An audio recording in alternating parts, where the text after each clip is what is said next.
it was eerily quiet. And then my mind was kind of like, the head in the fishbowl. Then it takes me into the bathroom and says, this is how you brush your teeth. Brush, rinse, repeat. Brush, rinse, repeat. Brush, rinse, repeat. But there were two girls, and it was like, you'll have to give us a ride. You can't tell us no. You can't refuse us. He'll let us in his car. Thoughts were all alone in this empty void, the head in the fishbowl. This doesn't look right. They got close enough where he said he could see, their eyes and how intelligent they seem. This doesn't look right. These gremlin-type creatures. This doesn't look right. No pupils, no iris, 3 fingers, 3 long fingers. And this is when the mental torture. And then it was eerily quiet. Welcome back to Conspirinormal, guys. It's been a very eventful week over here in Nashville. And Rob, how you doing, buddy? I'm doing pretty good. I got a new haircut. Yeah, you don't have hair anymore. I still have hair. All your brave locks have been sheared. Alyssa cut all your locks off. I know. You still love me? I still love you, Rob. Okay, that's all that matters. And Serfiel, man, what's up? Oh, not a whole lot. Just recovering from all the madness. Yeah, we're going to talk about that later after we speak to the guest. But we are starting off tonight with the guest. I think this is something we're going to be doing from now on. Try to make the show a little more streamlined. And we have on a guest that I heard on the Project Archivist podcast and was intrigued by a lot of the things that he had to say about UFOs and about skepticism. And that's Eric Wojciechowski. I think I got it right. You got it right. That's right. Yeah. Eric, welcome to Conspirinormal. Yeah, glad to be here. Thanks for having me. Yeah, it's awesome to have you, man. Like I said, I heard you on that show. I know that you're pretty good friends with Rojan, and I wanted to talk a little bit later on about that. I guess it was the biblical. The conference, the biblical conference that you got that had up there in Michigan that you went to. But I kind of want to just get some background on you, and how you kind of got into the study of UFOs, and later kind of how, like, you kind of were a believer and you later became a skeptic, which I think has pretty much happened to all of us here in this room at one point or another. Right. I think that is how it starts. It starts with a mystery. All of this stuff starts with a mystery, and it usually starts when you're young. That's where it started for me. I mean, when I hear somebody who didn't spend their youth on the pyramids and flying saucers and Bigfoot, I'm like, what did you do? What did you do when you were a kid? It doesn't make any sense to me. But for me, it started off with mainly my father. He was into this stuff. He had the Time of Life books, and he watched In Search of with Leonard Nimoy. And, of course, I would sit there with him. And then when we'd go up north in northern Michigan for our vacations, he would be around the campfire with my uncle, grandfather, friends, and they would discuss these things. They discuss Eric von Daniken's Ancient Astronauts and the possibility that the gods were spacemen. And that's where it started. It wasn't so much ufology. It was the Ancient Astronaut hypothesis that I was interested in, was what if we were visited in the past? So now we get into me being a senior in high school and then in college, and I was studying psychology, and I started just getting interested in the mind and getting interested in things. And I picked up a book called The Curse of the Pharaohs in the library, which basically tried to claim that there was a real curse, and was it biological, was it uranium, radiation, or something? And it started from there because I got into the Egypt and the pyramids, and a friend of mine who was into astronomy, he goes, there's pyramids on Mars, right? And I said, no, I didn't. And I picked up Richard Hoagland's book, The Monuments of Mars. Are you guys familiar with that one? Yes. Yeah, which claims the face on Mars, the Pyramid of Sidonia, the whole so-called city, and so forth. Oh, yeah, those were some of the first Art Bell shows that I heard as a kid, and that got me started on a lot of these rabbit holes. Yeah, that's where it started for me was, okay, well, was there a civilization that created the same thing on Mars, created on Egypt here? And maybe, the myths and legends that we were reading were exaggerations of their visitation, which of course then led me to Eric von Daniken, the king, the one who kind of started it all with Chariot to the Gods, and then Zecharia Sitchin. And that led to my very first article on that. I can discuss that if you want to, or we could pause. Or Yeah, go ahead. I actually did check that out just yesterday. Okay. What happened was Zecharia Sitchin, he created this really grand ancient astronaut theory, which basically argued, his first book was The 12th Planet, came out in 1976, and he basically argued that the gods of ancient Sumer and Egypt were extraterrestrials from this planet, this 12th planet, if you count the sun and today's moon, 12th planet in our solar system called Nibiru. Which is always heading towards Earth, right? Right, because it has this, I think, 4,500 Earth year, orbit around the sun, and it's way out there right now. So everything is always, it's coming, we just don't see it, right? And so he basically rewrote almost all of the ancient mythology to fit his theory. And this was, I was 19, 20, 21. And by the time I was about 23, I was working at Barnes & Noble bookstore. And I remember saying, I think we need to take this out of the New Age section and put it in history, even if you don't believe it. Really, I was 23 years old, and I was telling the guys this that I worked with, and I said, even if you don't believe it, it's really convincing. You need to read this. And there was one guy there, I wish I remembered his name. He worked there part-time, and he was an archaeologist, anthropologist for Mesoamerica, Central America, and he worked on Mayan ruins. So, of course, he became my best friend. I had to get his ear and talk to him. And, of course, I was the biggest irritation because I was talking all this nonsense to him. And I brought in this little figure I had, which looks like an airplane. It's a little gold. You may have seen it on Ancient Aliens. I think it was on one of the first episodes. It's a sculpture. It's a replica of a sculpture of a little flying bug or bird, but ancient astronaut theorists say it's an airplane. Right. And I have this replica, and I showed it to him, and he goes, "Where'd you get this?" And he was mad about it because he saw it too, that it looks like an airplane. And of course, he did some digging for me. He said, "No, I think this is a bug or a bird." And he's the one who actually encouraged me to just keep reading, Eric. Will you just keep reading, and don't be reading von Daniken, don't be reading Sitchin. just keep reading. Okay, so this is your brain on von Daniken and Sitchin. Yeah, exactly. So I did. I took his advice, and he recommended books on the Mayan, which I still have. And I started reading this stuff, and I started saying, "Oh, wow, they're wrong. They're doing half quotes. It looks like aliens until you quote the whole darn thing. Well, look at that." So now flash forward to about 1996, 97.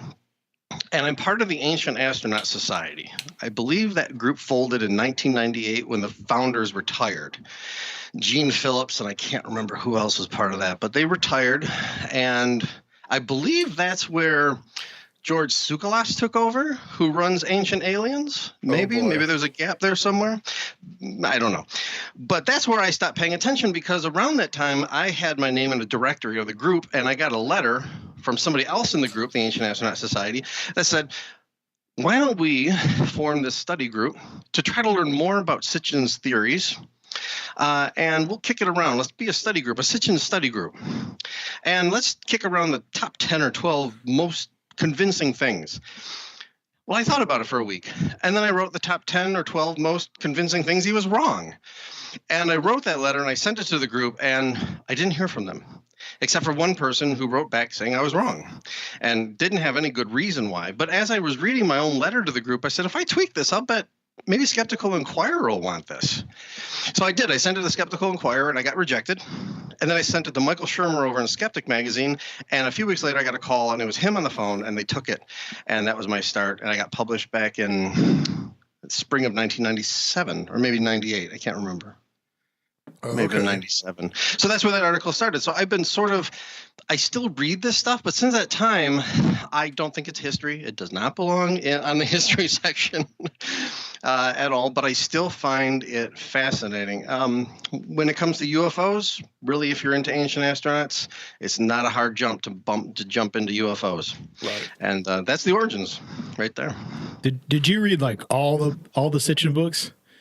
Yes. Yeah, I think we all have that one friend. I had one who was like obsessed and read. Yeah, I've only read the first one. I've never read anywhere near any of the other ones.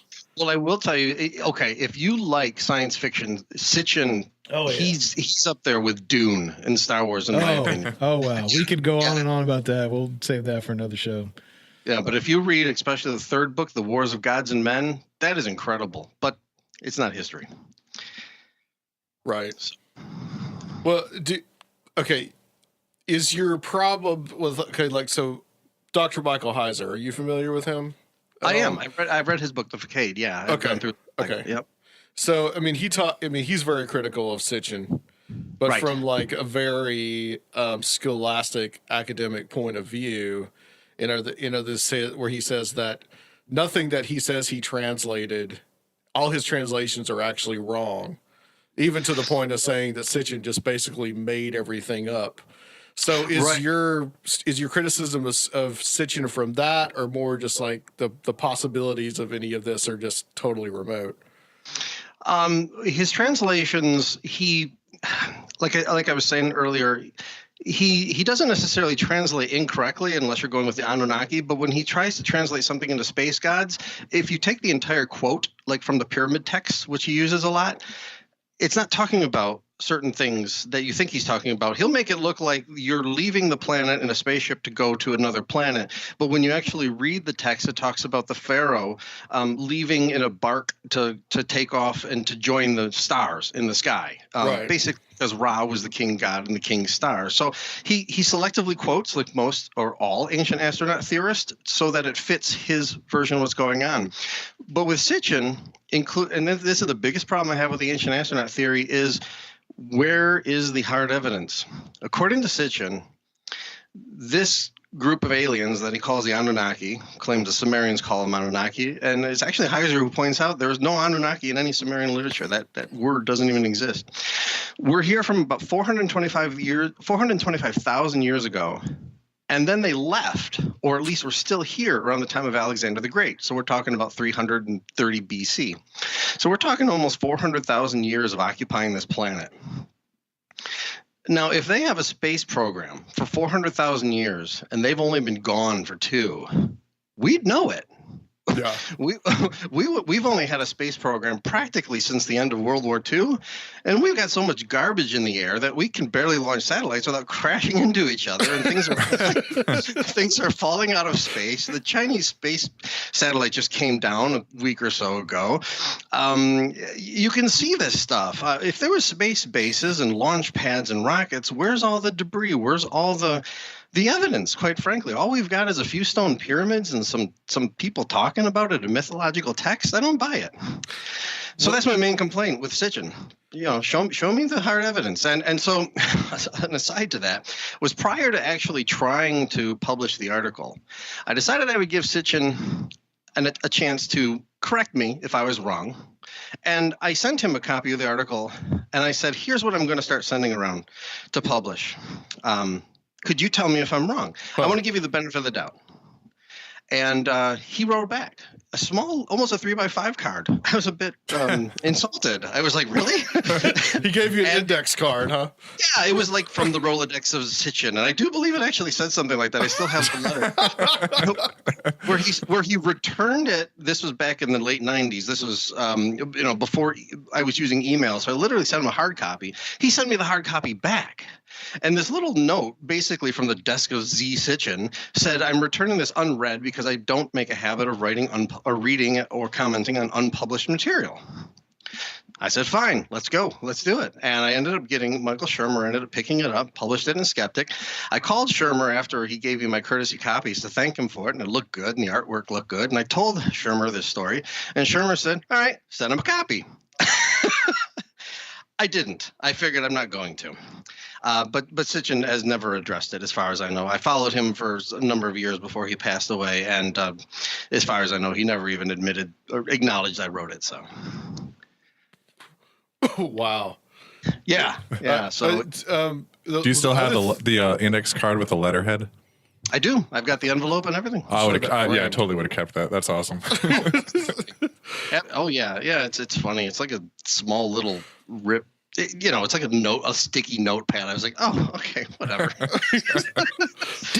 What I loved about Sitchin, one of the things, even when I was kind of more on the Ancient Aliens kick myself, when I read the 12th Planet when I was probably 19, 20 years old, was what I loved was here's this spacefaring race, granted they're in our solar system, that is supposedly so advanced, but they're using rockets and technology that's like from the 1960s, basically, Right. the way he describes it. And it just seems so absurd to me. Right, exactly. And that is, of course, my point. And it makes it worse for Sitchin and guys like that who talk rocket technology. If you're talking rocket technology, you're probably talking a chemical form of engine. So there's going to be where is this on planet Earth? Look at the space shuttle when it takes off. It's like a nuclear explosion. This thing is amazing.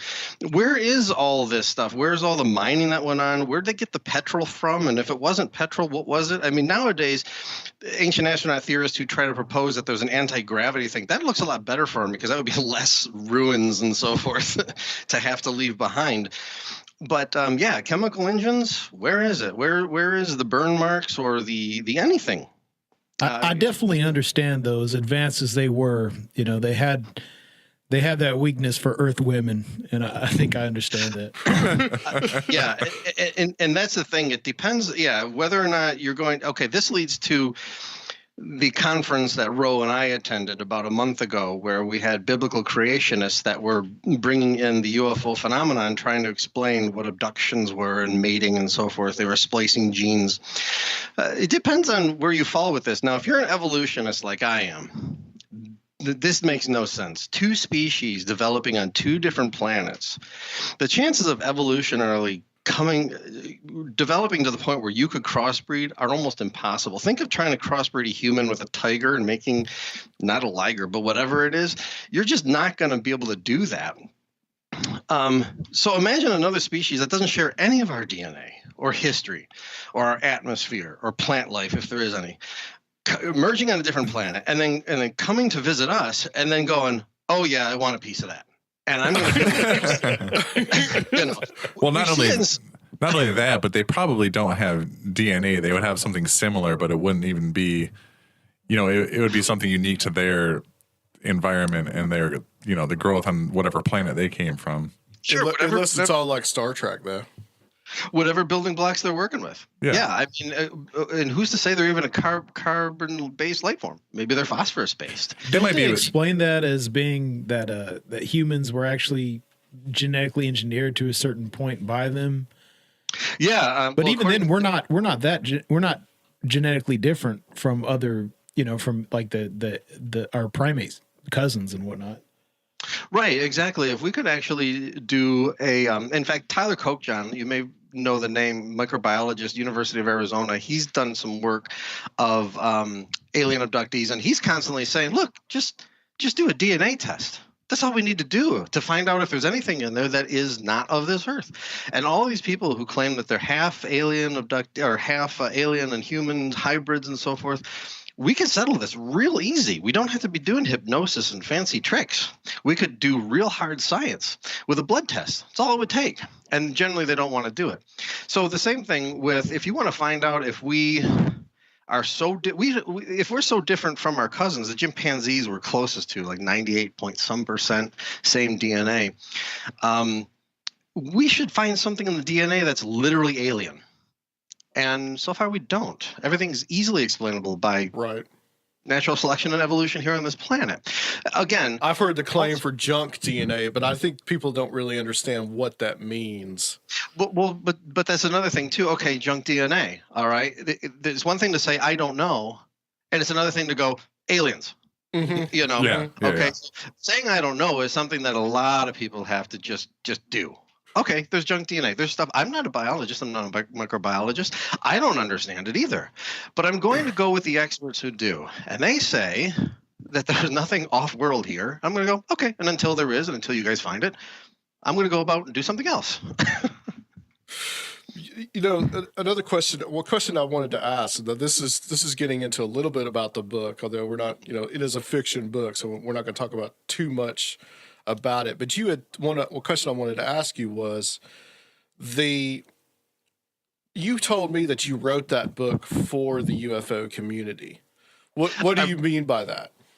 I meant that the UFO community is going to like it. They're going to understand it. It's the same thing like the X-Files. The X-Files was written for the community that would like it. You're going to use the same mythology that you grew up with, that you study, that you read, and you're going to look at it and you go, oh, I know that. I'm familiar with that. I like that. So when you're writing anything, especially a book, you're writing for a certain audience. Stephen King writes for a horror audience, J.K. Rowling, a sorcerer, witch, and warlock, and so forth. This book I wrote with the UFO community in mind, and if you're into ufology, I think you're going to like it. And so that's but I also wrote it hoping that somebody who wasn't into ufology would like it. And so my first test reader was my wife, who doesn't know anything about it. And about a year ago, I was watching the show Mirage Men.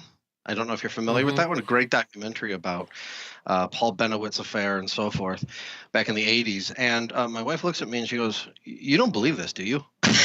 She was suddenly concerned for me. and I explained that this is kind of fascinating, and whether you believe it or not. So yeah, I wrote it for that audience. Well, that's a very eye-opening documentary. Yeah, it is. And, the thing is that we already know that the intelligence community messes with people. And they don't just do it through UFOs. We've got, studies showing that drugs. There were scientists in the MK Ultra program they were drugging each other. They were putting this stuff in each other's coffee just for kicks to see what the other guy would do. So if they're going to do that to their colleagues, they're going to do that to us. We got the Tuskegee Airmen, where they injected with stuff. They're their own pilots in the military. So I also have no problem with the idea and the fact that they probably have. They've just let the UFO mythology of aliens and spacecraft get as crazy as it can because it's easy cover when they're fly testing. Oh yeah, it's very convenient. Serve them well. Yep. Sure, it's easy. All you have to do is you got something new out there. Phil Klass, he always argued they're never going to test this stuff over a populated area because it's classified. Okay, he's probably right. They're probably not going to. But if they decided to, you think anyone's going to care? I saw this big triangle and it had this beam of light and it blinked off in the west and then it blinked out, back into the east 2 miles away. Well, so what? Those reports come a dime a dozen. But do we really have something like that? I don't know. Right. What's your feelings on the latest stuff with Tom DeLong and To the Stars Academy and all this? I know this is a can of worms. Okay, I'm still struggling with what to think of Tom because I think Tom may very well be the new Paul Bennewitz. And Paul Bennewitz, for those who don't know, in the 1980s was messed with. I believe it was Kirtland Air Force Base. He lived outside of, and he saw some lights in the sky, and he started thinking that maybe. So he went to the air base and said, "Guys, I think you got a problem." And this is where Richard Doty comes in, and some other guys came in, and they messed with him. They let him think that. They let him think that aliens are coming and he's going to be part of the solution, and we're going to reveal this to the public someday, and you're going to help us with this. And they messed with his computer, and he ended up in a mental hospital because of it. And as an aside, Doty messed with Linda Moulton Howe, and he's still out there messing with people. I have a friend that I think he's getting messed with by Doty.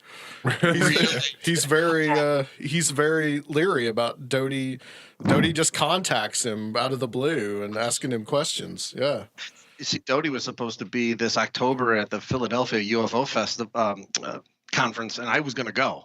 I was going to drive out there, and I was going to go just to meet with him. But he's not on the website anymore, so I don't know if I'm going to get a chance to. But the thing is, a guy like that, I don't know if I want to meet him. I mean, is he really? Well, how that could good? You trust anything that he says? Exactly. You probably couldn't trust anything that he says. But so coming back to Tom DeLong, is he the new Paul Bennewitz? I don't know. I mean, unlike Bennewitz, he was a successful businessman, but this is not a Tom DeLong successful businessman. Tom DeLong, famous.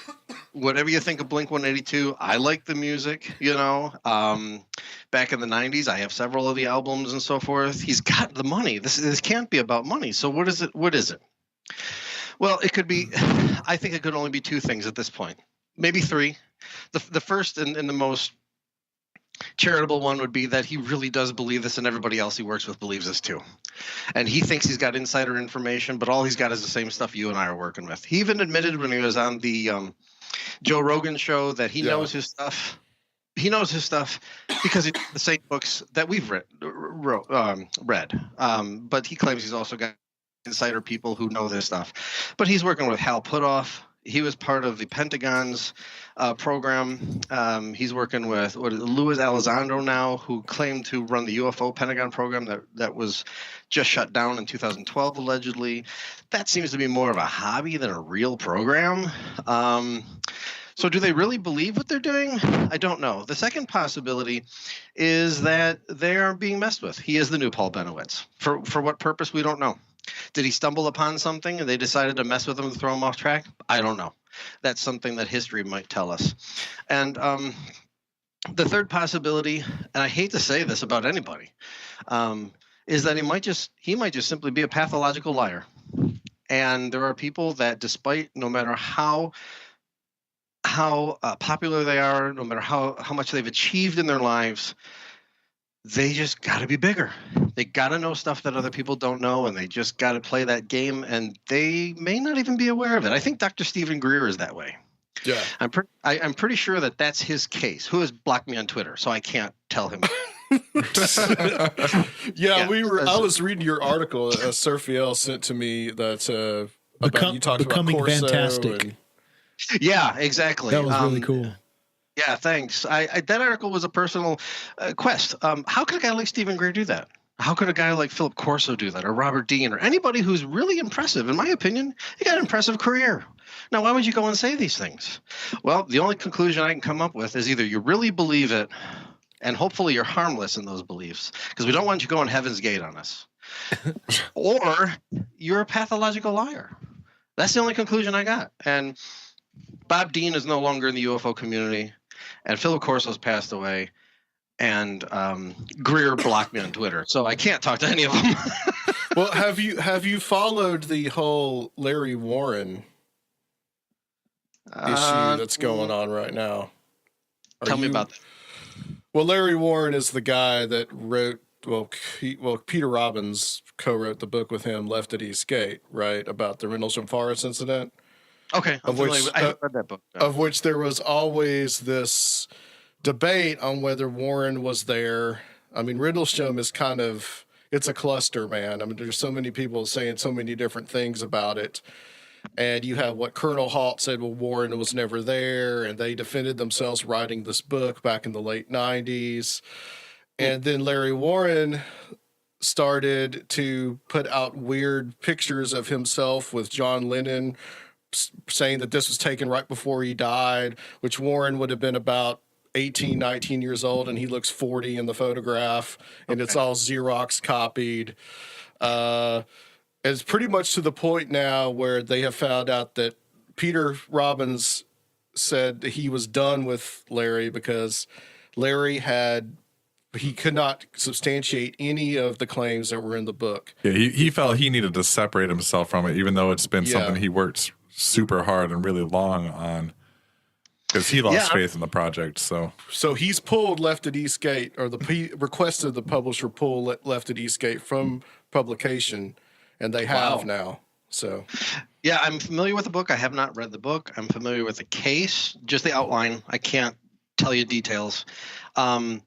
But it doesn't really surprise me to hear something like that, because there are a lot of people that seem to come into ufology or something, and they might come in with some basics and sound reasonable and rational. And then as soon as they, I don't know, get really deep into it, all of a sudden they take on this other stuff. Like, ufology isn't just, other than Stanton Friedman, most ufologists don't stick with nuts and bolts ET hypothesis anymore. Eventually they start bringing in things like ESP and possible telepathy and psychics and stuff like that. And now we got astrology we're talking about, and maybe they're interdimensional travelers. Like, it keeps getting weirder and weirder and weirder and weirder. So it wouldn't be surprising that, especially like I said, regarding Richard Gere and so forth, not Richard Gere, Stephen Greer, and so forth, is that the longer he's in it, maybe he's just starting to believe this stuff. Right. Maybe he's not really a liar so much. Maybe his brain's just, this is all he's thinking about. I don't know. I don't know how to explain. That's kind of how I feel about the whole Larry Warren situation, because I do believe the man has a certain amount of PTSD, and having been around someone for a good percentage of my life that had that, I can say that they do become compulsive liars, and they do start to believe their own BS. And I can definitely see where, he started to believe his own BS, basically. Yeah, and the problem is the people who follow them. Now, and then you could end up with a Heaven's Gate. This is where bad beliefs suddenly are no longer entertaining and fun. This is where real lives end up on the line. Mm-hmm. So it's a fine line with anything. But it seems like with UFOs, like I said, I don't know if anybody who's really, they start with nuts and bolts, and then eventually, if you stay a believer, you're bringing in all these other things to try to explain it. And the problem is that you're just piling on so many unknowns that you've just explained nothing. So. Well, I mean, I don't consider myself a nuts and bolts person. I'm much more that kind of interdimensional kind of thing. I think there's it's not nuts and bolts. I'm definitely that guy in my own personal opinion about this, but I just don't, I think the nuts and bolts, the extraterrestrial hypothesis just keeps taking hits constantly. You're right. Yeah, you're absolutely right. Like I said, Stanton Friedman may be the only one who seems to still be holding on to that, and he's retiring this year. So case in point is this story that I was always hearing about Jackie Gleason being shown a dead alien body by Richard Nixon.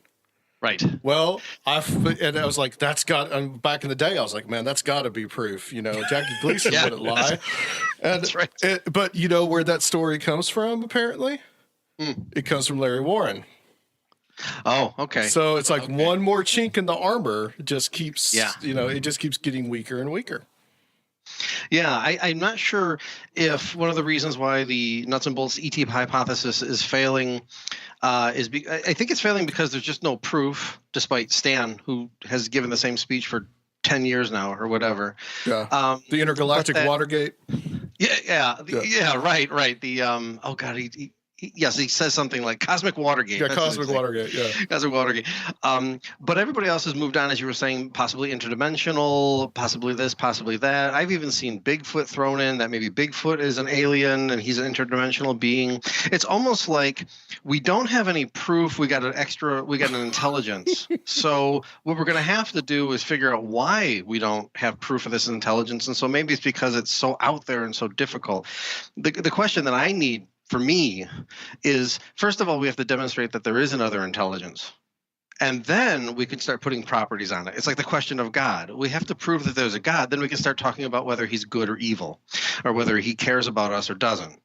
So the same thing with aliens, or I should say with UFOs and the occupants, if there are occupants, is this our imagination? Is this misidentified aircraft? Is this balloons and Chinese lanterns and hoaxes? Or is there really another intelligence there? It almost seems like that needs to be settled first before we can start putting properties of where it comes from on it. Well, I think you keyed into something perfectly in your book, is the power of belief.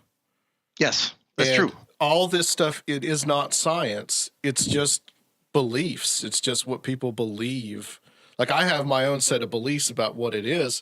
Can I really prove it? Not really. Well, that's right. Yeah. It's Bigfoot, ESP, and so forth. Anything that's unproven. I got my own theory about what could be going. I enclosed it in my book at the very end when the character gives sort of this description of what he thinks going on. It could be that. The problem, there's no proof of it. I think where I got that idea from was from another book having to do with artificial intelligence. And I thought to myself, if there is any space travel, and we're starting to think about this now today in the real world, if there's any space travel going to go on, us carbon-based life forms probably aren't going to be part of that, because it just takes too long. It takes too long to go to other planets that would be like Earth and so forth. What's going to do most of the traveling probably is going to be an artificial intelligence, because they can handle the cold of space. In fact, they might even dwell better there because their hot CPUs would do great. They don't need food. They don't need oxygen. If they could self-replicate, they could latch onto an asteroid or something out there. They could mine the materials. They could rebuild. They could live forever, basically, out there in the coldest parts of space. That's what I played with in this book, as well as what I think. Because if you take a look at the possibility that these craft actually have pilots, well, these pilots people have been running into, there's like hundreds of different kinds.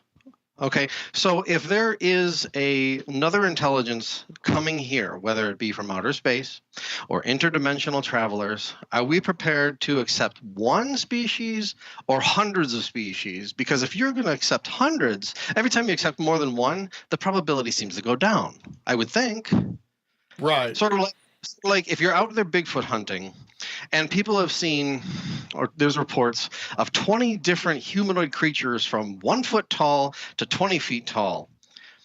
Is it more logical to conclude that there are 20 different types of humanoids that we have no proof of, or that there might be one and there's just different stories based on the psychology of the person that ran into it, or perhaps it's all mistaken identity? Yeah, what you're saying, as far as I see all this phenomenon is now really coalescing around a psychological phenomenon that might be the same psychological phenomenon, and then that goes from purely materialist to your definition of psychology into the more spiritual realms.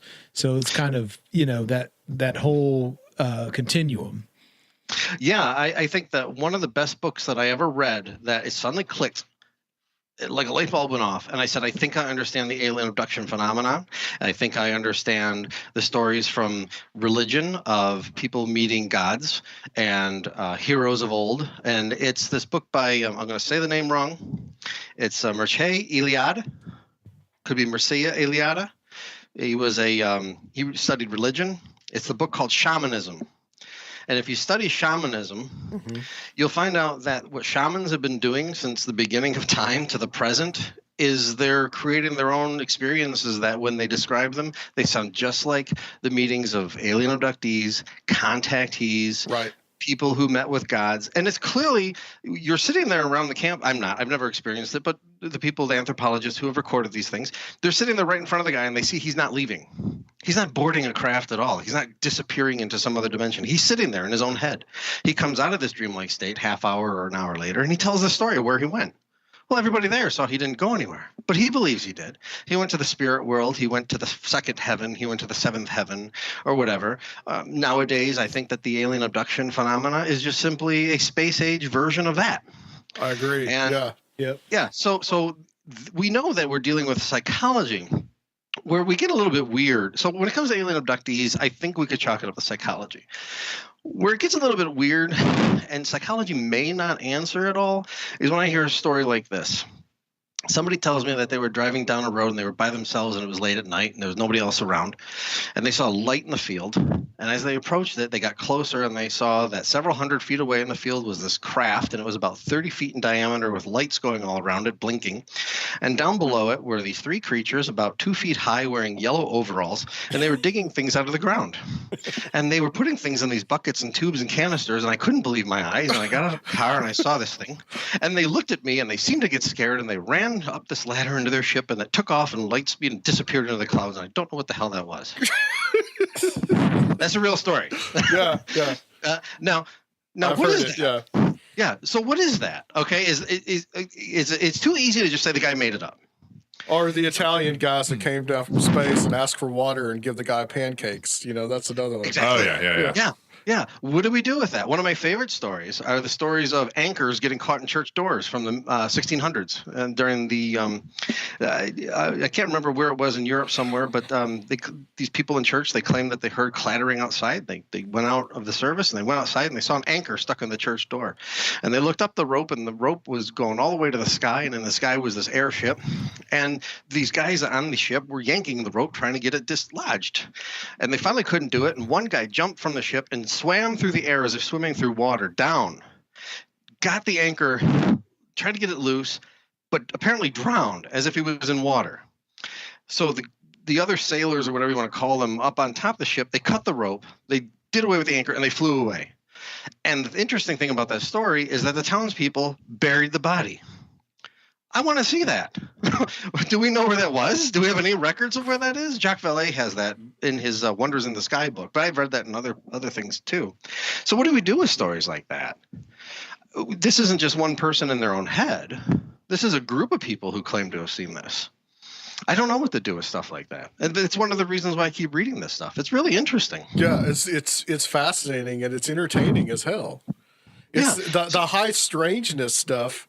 Exactly. Is what to me is, well, one of the things. The shamanism aspect would be another, but it's one of the aspects of this that makes me think that we're not dealing with extraterrestrials. We're dealing with something that is a mixture of possibly some outside force, but with a lot that's going on with the human mind. You know, Greg Bishop talks about his co-creation theory.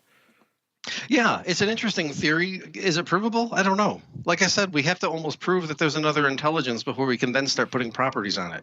I don't think that we're there yet. For me, I'm the type of guy that says, like when it comes to Bigfoot or aliens, show me the body. I can read all the stories that are out there, and I do enjoy them, obviously. I wrote my own. I wrote a whole novel on a story because I wanted to do something with this field. But as far as changing my life and telling my kids like what is real, and I'm not going to be doing that. I'm not going to be like, oh, and by the way, I have a great day at school, and don't get abducted. There's certain things that like people who don't care about UFOs or the X-Files, and they just don't have an interest in science fiction. I'd like to know, have any of those people ever had this experience, or were they chalk it up to something else? Like sleep paralysis. Prior to the alien theory, people woke up thinking demons or witches were sitting on their chest. Yeah. So it's the same thing. It's just Joseph Campbell said it very well that we're going to create a space age mythology. Kind of no matter what we think, we're probably going to. I think that the UFOs, at least the interpretation of it, is a space age mythology. And going back to the guy who saw the soil sample aliens. If it's not a hoax and he's not mentally ill, could it be an intelligence community, something or other? Who knows what they were doing with that? I thought that was really cool. How how open you are to that angle. Most skeptics are kind of closed off, in my experience, to that kind of not necessarily conspiracy, but just like historical fact, like you mentioned MK Ultra and stuff like that. I mean, if they were doing that back then, who knows what's going on now? We already know that they do that. The documents are already out there. John Greenwald of the Black Vault has numerous, more than you could read in a lifetime. That's what he does. He collects these things. So we already know, and we know from the Robertson panel, with the CIA sponsored Robertson panel of 1953, when they studied UFOs, they came to a couple conclusions. And the first was there was no national security threat from what was going on. But the other one was that we should monitor these groups and see what they're doing.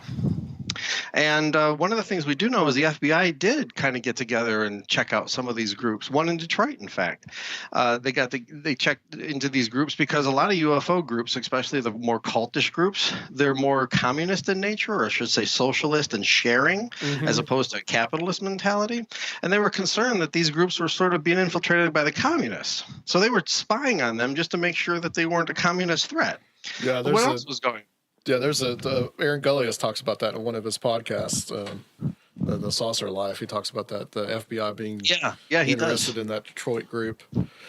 Yeah, that's right. That's right. So what else are they messing? What else are they doing to us on a regular basis? Could there be anything else that they're doing? I don't know. We had that weird mistake that happened last week that somebody got mailed some kind of mind control diagram or some weird stuff like that. Was it? Yeah. Right. MJ12. MJ12. For the record, I think it's a hoax. It's an incredible hoax. Richard Dolan will say, even if it's a hoax, the fact is, whoever pulled it off, they must have known something. There must be a kernel of the truth, because the documents are like, when they're printed off, they're like 3 inches thick. Well, that doesn't say anything to me, because if you're familiar with this book called the Urantia book, it's 2,000 pages. 2,000 pages of supposedly an alternate history of Earth, and 2 people wrote it. My grandpa tried to give it to me a few times already. My grandpa gave me his. I still have it. There we go. Yes, I do. But we also know that one guy by the name of Stephen King writes books that are that long, just one, and he does that like twice a year. So just because we have this document that looks pretty good and it's several thousand pages long, doesn't impress me. Good writers can do that. So when a document shows up like that, my question is always like, okay, was this really a mistake? How often does the government ever just give you most of the time they just lazy and they claim they couldn't find anything? How many times do they actually find what you want and then say, okay, let's just put this extra bit in there? Right. I don't know, but what's the purpose of that? Jack Brewer is actually got that up on his blog. He's been looking into that. I don't know if he's going to be able to conclude anything, but yeah, he is. He did post that. I read that a few days ago. So let's. I want to talk about keep on the alien abduction kick here. Sure. Let's talk about some individual cases, and of course, someone we've had on our show, Travis Walton. What's your thoughts on that? I don't believe him. I don't. I think his case is a hoax. What he believes now, don't know, because we could be getting into that. You've told the story so much that now you do believe it. I don't believe him. I really don't.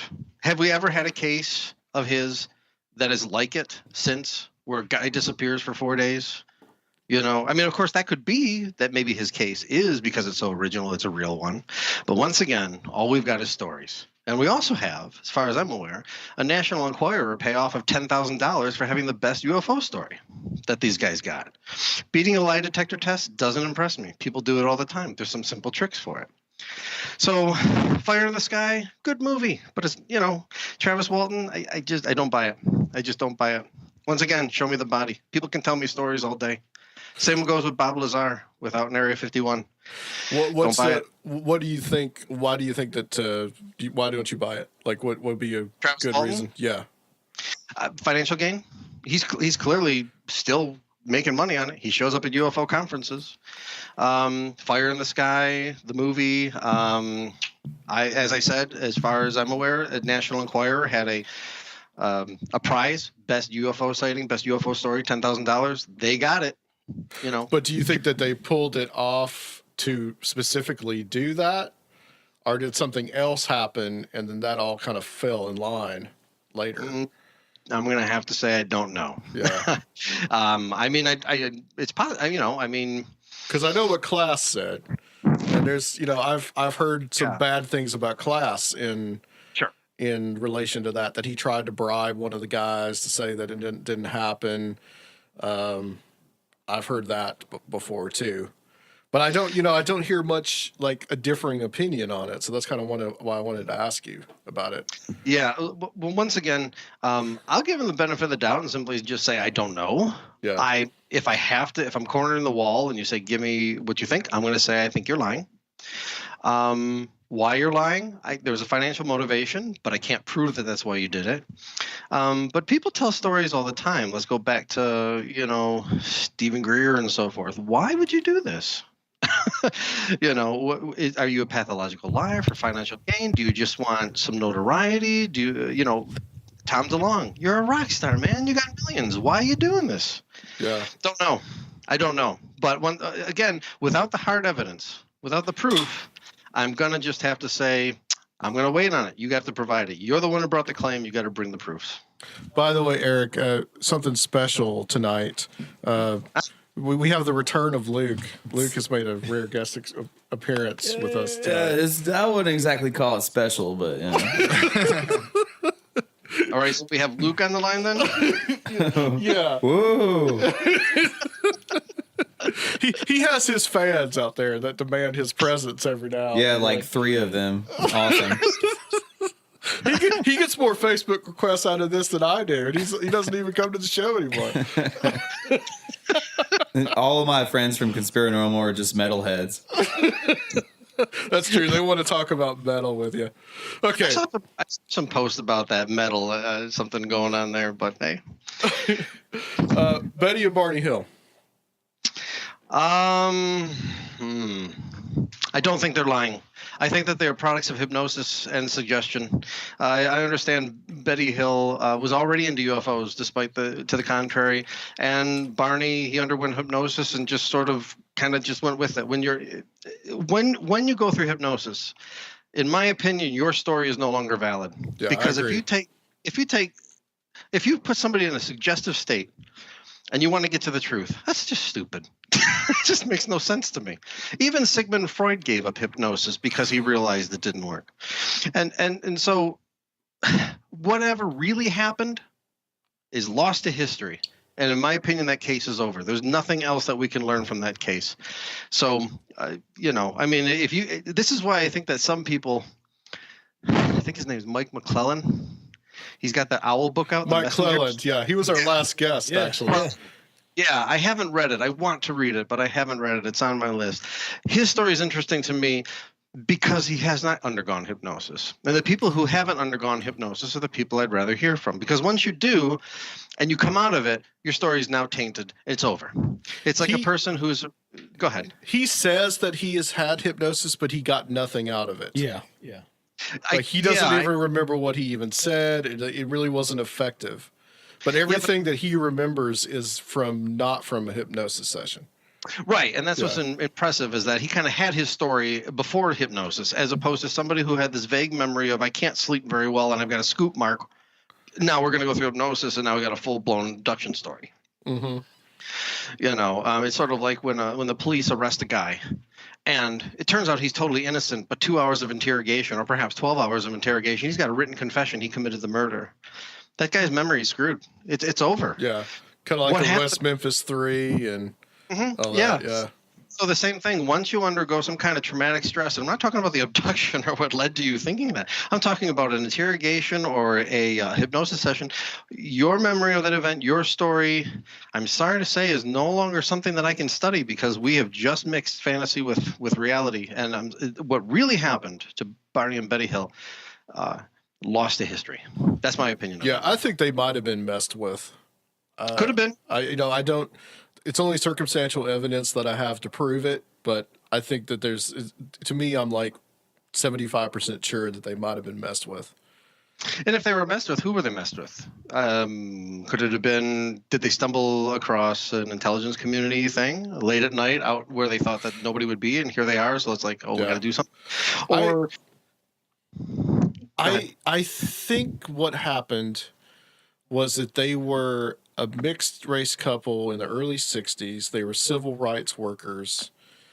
COINTELPRO was known to go after those people that they considered radical elements. So that might have made them a target. Possible.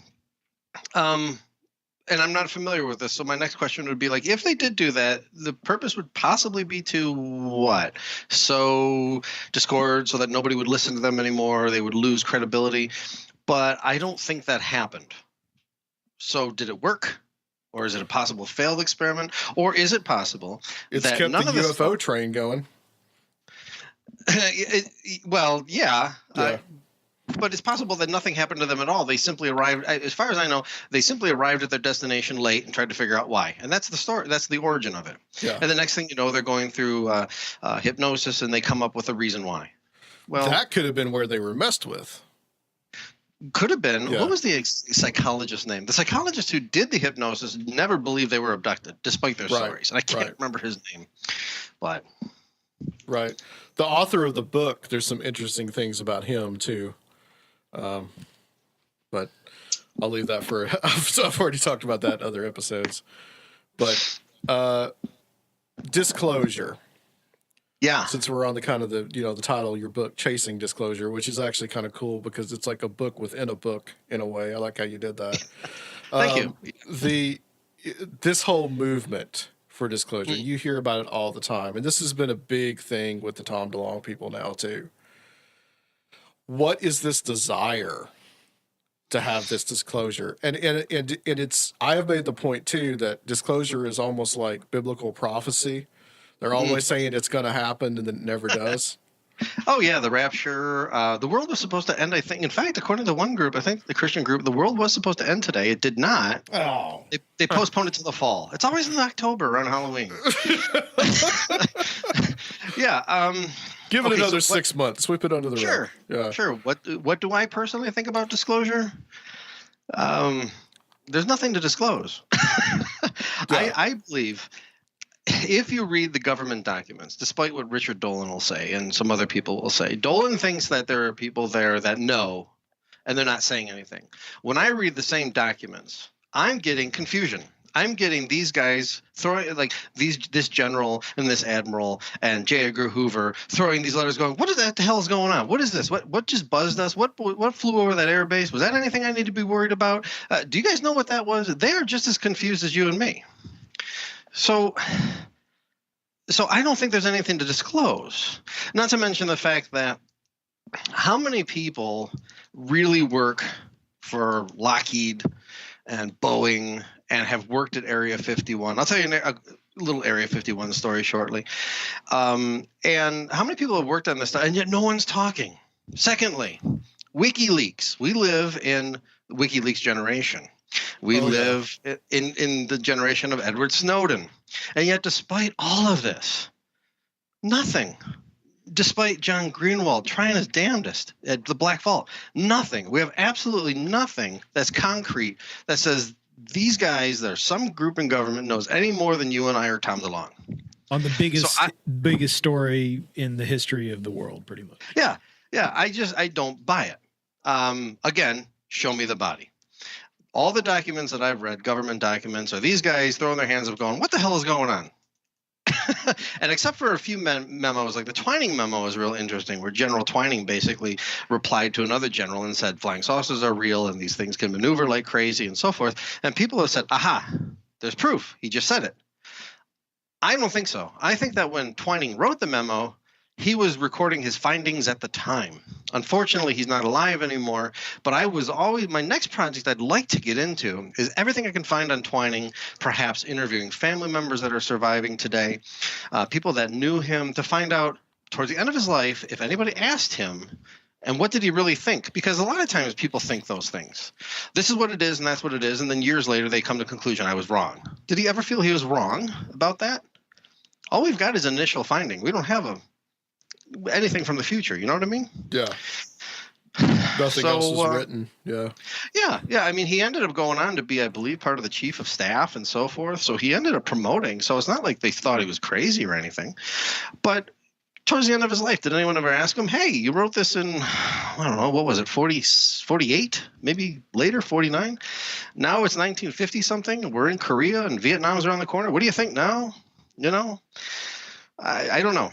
But I always thought that would be an interesting project to find out a little bit more about Twining. But otherwise, every other memo that I've looked at are these guys throwing their hands up just as confused as the rest of us. And so I don't think there's anything to disclose.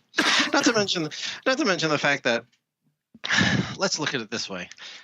Government programs, do they ever really work out the way they're supposed to? I mean, so the greatest secret in history, talking to extraterrestrials, is suddenly the most airtight thing we've ever we've ever managed to get right, despite decades of employees coming and going. You know, we've already got the whistle blown on Area 51. Annie Jacobson's written an entire book talking to people who have no problem discussing what they did at Area 51. And unless we're going to get really conspiratorial and say, yeah, but she didn't talk to the right people, well, now we're just begging and doing special pleading for evidence that just isn't there. She did talk to Bob Lazar. Well, she also talked to this one guy who didn't want to be named, who said the Roswell crash was, if I remember correctly, it was German technology from the Horton brothers, Flying Wing, that Stalin purposely crash landed it with some mutants and did it to show us what he was capable of. And when I read that in Jacobson's book, I was like, Annie, what? I was like, you've just got this great history book, and now you end it with the weirdest speculation I've ever read in my life? Uh-huh. And she's since gone on with interviews that simply said she included it for the sake of completeness or something like that. And it is an interesting story, but it's just one older guy that was willing to tell her a story. You know, kind of Nope. knowing how incompetent the Soviet Union could be, that just doesn't wash with me. Also, It could have been ours, but It certainly could have been. It's possible it wasn't Project Mogul. Was it extraterrestrial or interdimensional or anything other than from us? No, I'm pretty sure that Roswell was something to do with us. it was Jack Parsons and L. Ron Hubbard conjuring that shit up. That's what it was. But one more thing about government disclosure. We are currently in the United States. We have a president who loves his Twitter, and he doesn't seem to have a filter. Is there anybody who's going to be the disclosure president if it ain't Trump? And Trump would want to be. Absolutely. If the director of the CIA or somebody, a man in black suddenly came over and said, all right, listen, this is what's going on, and here's the photographs and the video, and did a Jackie Gleason, Richard Nixon thing and took them out to Hangar 18 or whatever and presented this stuff, what do you think Trump would do? You know what he'd do. He'd be tweeting right away. I've just seen the aliens. It's bigly. It's for reals. It's gonna be huge.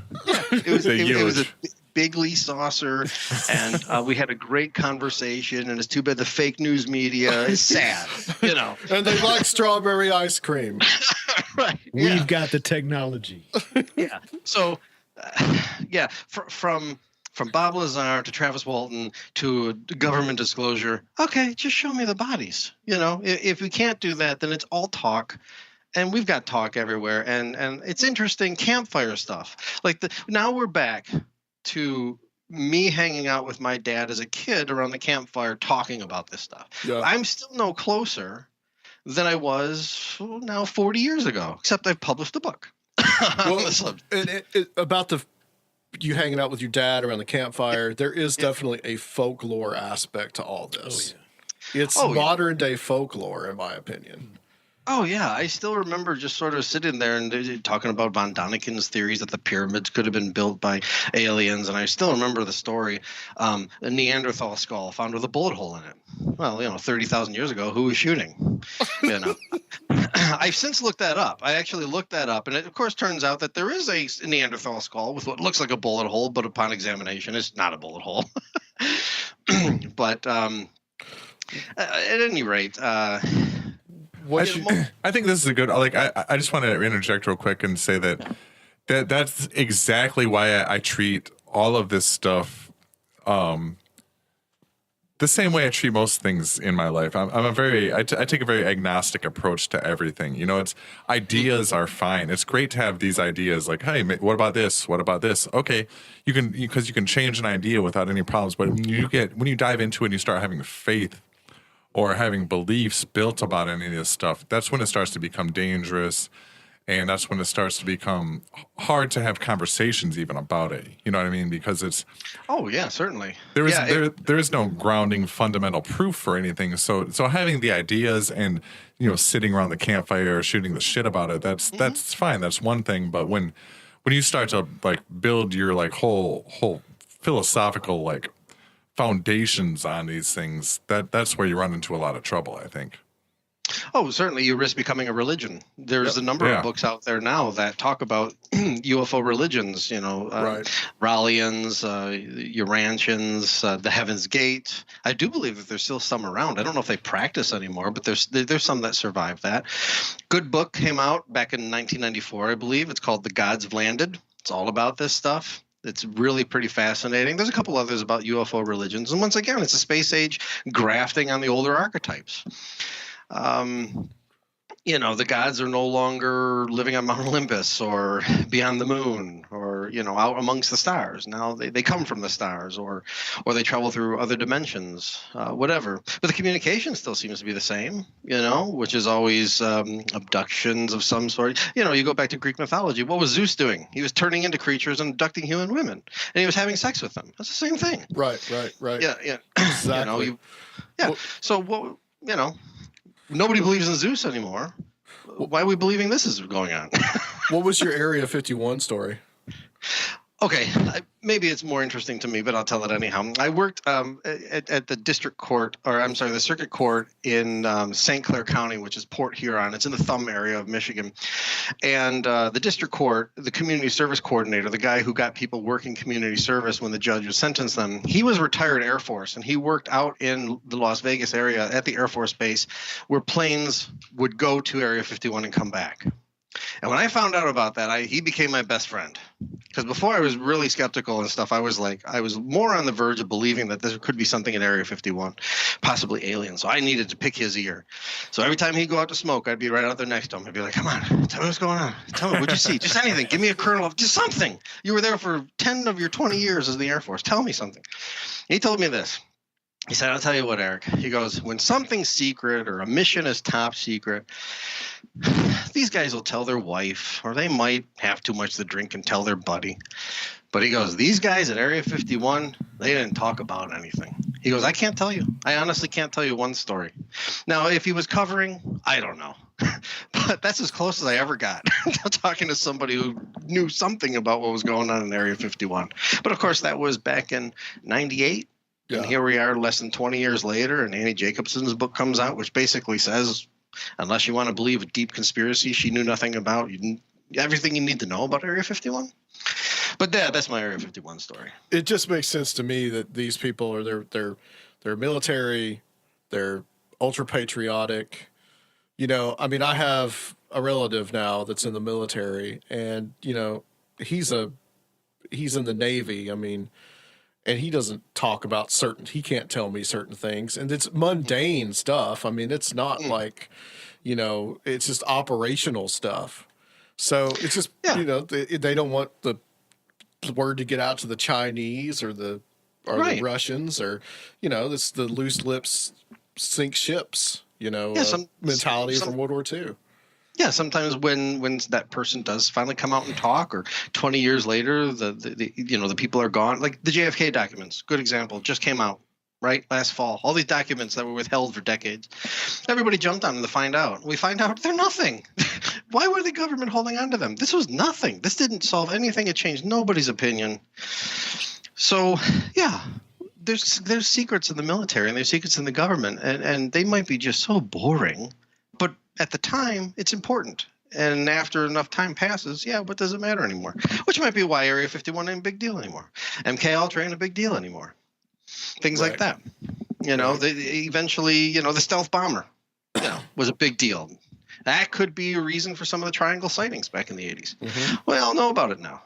And if you've ever seen that thing, I saw it at an air show once. I understand why people think that's alien, because coming from my background, when I saw that thing go overhead and it was really quiet and it was going slow and it's jet black, not shiny, not nothing, I was like, oh yeah, I see that now. I could see why people would go nuts if they didn't know that was going over their head. So let's talk about your experiences at this conference that you attended with Rojan not too long ago. Yeah. This is interesting to me because this film, Gary Bates' film, I actually know. Well, actually, I know a couple of people that are in the thing. Did you see it? I've not seen it. No. Okay, I was supposed to watch it at this conference. The thing is that I could have seen it beforehand, and I read the book beforehand. So I read the book, but I saved the video because I wanted to give myself something to do for the afternoon. I didn't want to show up and see the same movie. I wanted something new to talk about. So it's called the Scientific UFO Research Conference, March 24th. And basically, the first thing that tipped me off this was going to be interesting was that it was at the Gateway Anabaptist Church. Okay, now I know churches sometimes allow community functions, but being in this field long enough, I had a feeling we were dealing with Christian creationists who were going to claim the aliens were demons. And sure enough, that's exactly what it was. So I also looked at the two presenters, Dr. Dan Harden and Chaplain Joe DeMalge. I think I'm saying that name right. He's retired federal pastor, chaplain. And basically, they gave this presentation. Mainly DeMalge gave this presentation that talked about, in a nutshell, that before Noah's flood, everybody, all the species were separate. But somewhere during that time, human beings were unnaturally creating hybrids between themselves and other creatures, thus creating things like the centaur and scorpion. Everything you saw in Clash of the Titans, apparently they believe really existed prior to Noah's flood. And that was the reason God got angry and sent the flood. So now after the flood, man hasn't really learned its lesson, because we're starting to do this again. We're starting to create cloning, and we're starting to mess with our own DNA, or, transhumanism and so forth. But we've also got these demons that continue to mess with us, because back in Genesis, I believe Genesis 6, it talks about the Nephilim, which could be like the dark angels, came down from heaven and mated with man. And their argument, these guys who put on this presentation, was that it's still going on today. And that's the alien abductions, that we're actually dealing with demons that are still doing that, and they're trying to take us away from Christ. Now, Roe, who doesn't have much of a tolerance for that, he couldn't take it, and he was gone. I think he lasted the first half of it. On our break, he said, "I'm out of here." Yeah, he was trying to tell you guys to abort. He was like, "Abort! This is not what you think it is. Abort! Well, I told him, based on my research, a couple of weeks. I said, "Do you know what we're getting into?" He goes, "No." I said, "Oh, you're gonna love this." He goes, "No." I'm like, "You have to go." Well, one of the reasons I went is because they were kind enough to allow me a table to be a vendor. So I brought my book to sell some copies. And I'm not going to go there being a jerk. I'm trying to. So I'm writing notes. I'm just taking information in. As a person who writes fiction, this is great. I could write a whole nother book just on this story. In fact, in my current book, Chase and Disclosure, I do throw in the Ancient Astronaut hypothesis, and I mess with it, but nothing like this. Nothing like creating hybrids between horses and sheep and humans and stuff like that. But that's what that conference was all about. Yeah, I'm very familiar with this world because I used to inhabit it myself. Okay. And I think what they do is they take the ancient alien hypothesis and they say, well, that's wrong. Here's what's really happened. It was that they just replace aliens with fallen angels, and it turns into a whole other kind of set of beliefs. And there's almost a cultic aspect to that stuff too, where it's almost like it's like a Mad Lib. You take one thing out and you put another thing in, and that's essentially what it is. And they also use it to defend the young Earth creationism. Oh yeah. I don't know if they show this in the movie, but in the book, the first part of the book is all about showing how evolution is incorrect, that geology is wrong, and that we have a young Earth, that the Earth is basically unique amongst the stars, and we were no way did we evolve. They have to kind of dismantle all that for their theory to work. But once again, they're bringing in a whole bunch of unknowns and speculation to try to prove something which is already a speculation. The only thing I think that maybe their theory has going for it is age. Angels are older than aliens, Right. So they can always go back on tradition. A lot of people already do that. Well, it says so in the Bible. Here it is in the Bible, so it must be real. But what Bud Hopkins said is nonsense. It's the same story. One is dressed up in a space age mythology. That's all. It's the same archetype. Like you said, a Mad Lib. I love that. It's a Mad Lib. You just plug it in, and it works. Yeah, it's gotten to the point now where Eli Marzulli is a guy that we've had on this show before, and he's a perfect case of this, where he's just taken that ancient aliens mythology and just keyed it in, and he pulls a lot of his work from like David Jacobs, which there's a lot of problems with Jacobs' work off the bat. Yeah, which we've had Jacobs on the show too. This is just my personal opinion, and it just becomes another form of this. So it's like it's easier somehow for Christians to accept it in a way. But there's a lot of it that's not even biblical even. It's just extra biblical stuff. Right. Well, one of the things that Christianity sold, and the reason why it sold so well, is they grafted onto already existing myths like Easter, paganism, fertility cults, and Christmas, and the tree and so forth. So all you got to do now when it comes to extraterrestrials is plug it into that they're not extraterrestrials from a different planet. They are angels from heaven. And since they're doing bad things to us, they must be Satan's angels. But then there's this other group that they want to help us, and they want to end pollution on the earth, and they want to stop our nuclear war. They must be Michael and all the other angels, all the good angels that are helping us. And there's this constant tug of war, and man is in the middle. Now they're back in Revelation. And so you got one group that said, like Heaven's Gate, they created their own rapture. And the interesting thing about Heaven's Gate is that they actually had something to look at when they were going. You know, they had the comet there. They just didn't know there wasn't a flying saucer behind it. But then again, do we know there wasn't a flying saucer behind it? I mean, maybe they're right. Maybe they're up there going, you guys are the stupid ones, you know? More than likely not. But at the very least, we can envision, and we're doing it now. We're doing space travel. We're creating technology that's going to take us to the stars. And we're going to go to other planets. And hopefully, I'm turning 50 in 2 years. But hopefully in my lifetime, we'll see a colonization or something on Mars and beyond. So a Heaven's Gate cult kind of makes sense, you know, in today's world, which is probably why it works, because it, you know, flying saucers and technology that can take us to the stars. Maybe another civilization achieved that, and they're coming here. Okay. Yeah. Well, if they are, I'm waiting for them to show me something more than I already know. And also that you didn't get to see the film because they didn't actually have the film. Oh, that's right. Yeah. I was talking to the guys before when we were just sort of shooting it while we were waiting for the thing to start. And they said, yeah, and they didn't send us the film. So we got the whole afternoon open. So literally by noon, I was gone. I mean, a friend of mine who came, we were out to lunch. I think I got home at 3 o'clock, and Rose said, we got all the time in the world. Let's do the show. And that's when I ended up on Project Archivist podcast that night. And we talked about this. Yeah, so. There's been a campaign to bring that movie to various different churches and such.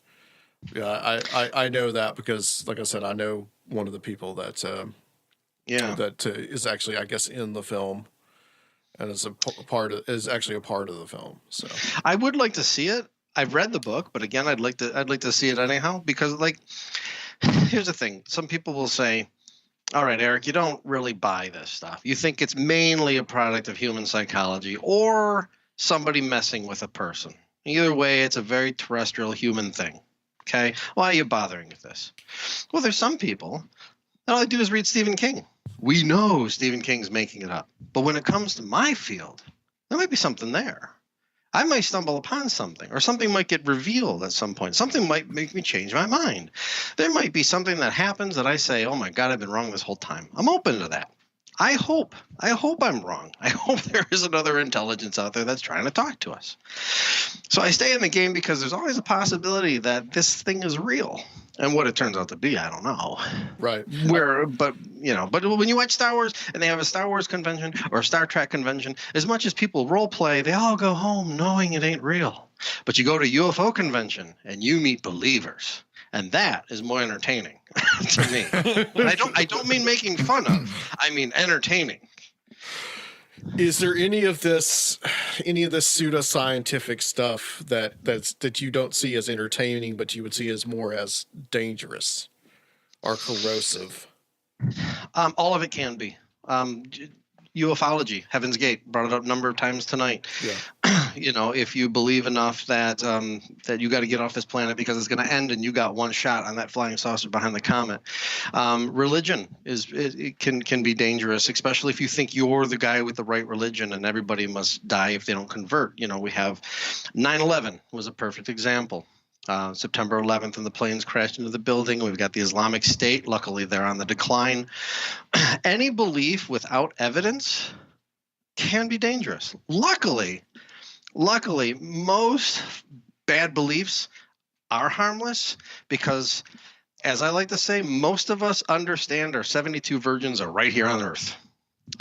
We're not looking forward to dying. Like the Rallians, they're all about exposing themselves and sex, and they don't want to die. I'm not worried about them at all. In fact, I might want to go to their party. Okay? But quite frankly, any belief which is practiced or pushed on other people without evidence, it can be dangerous.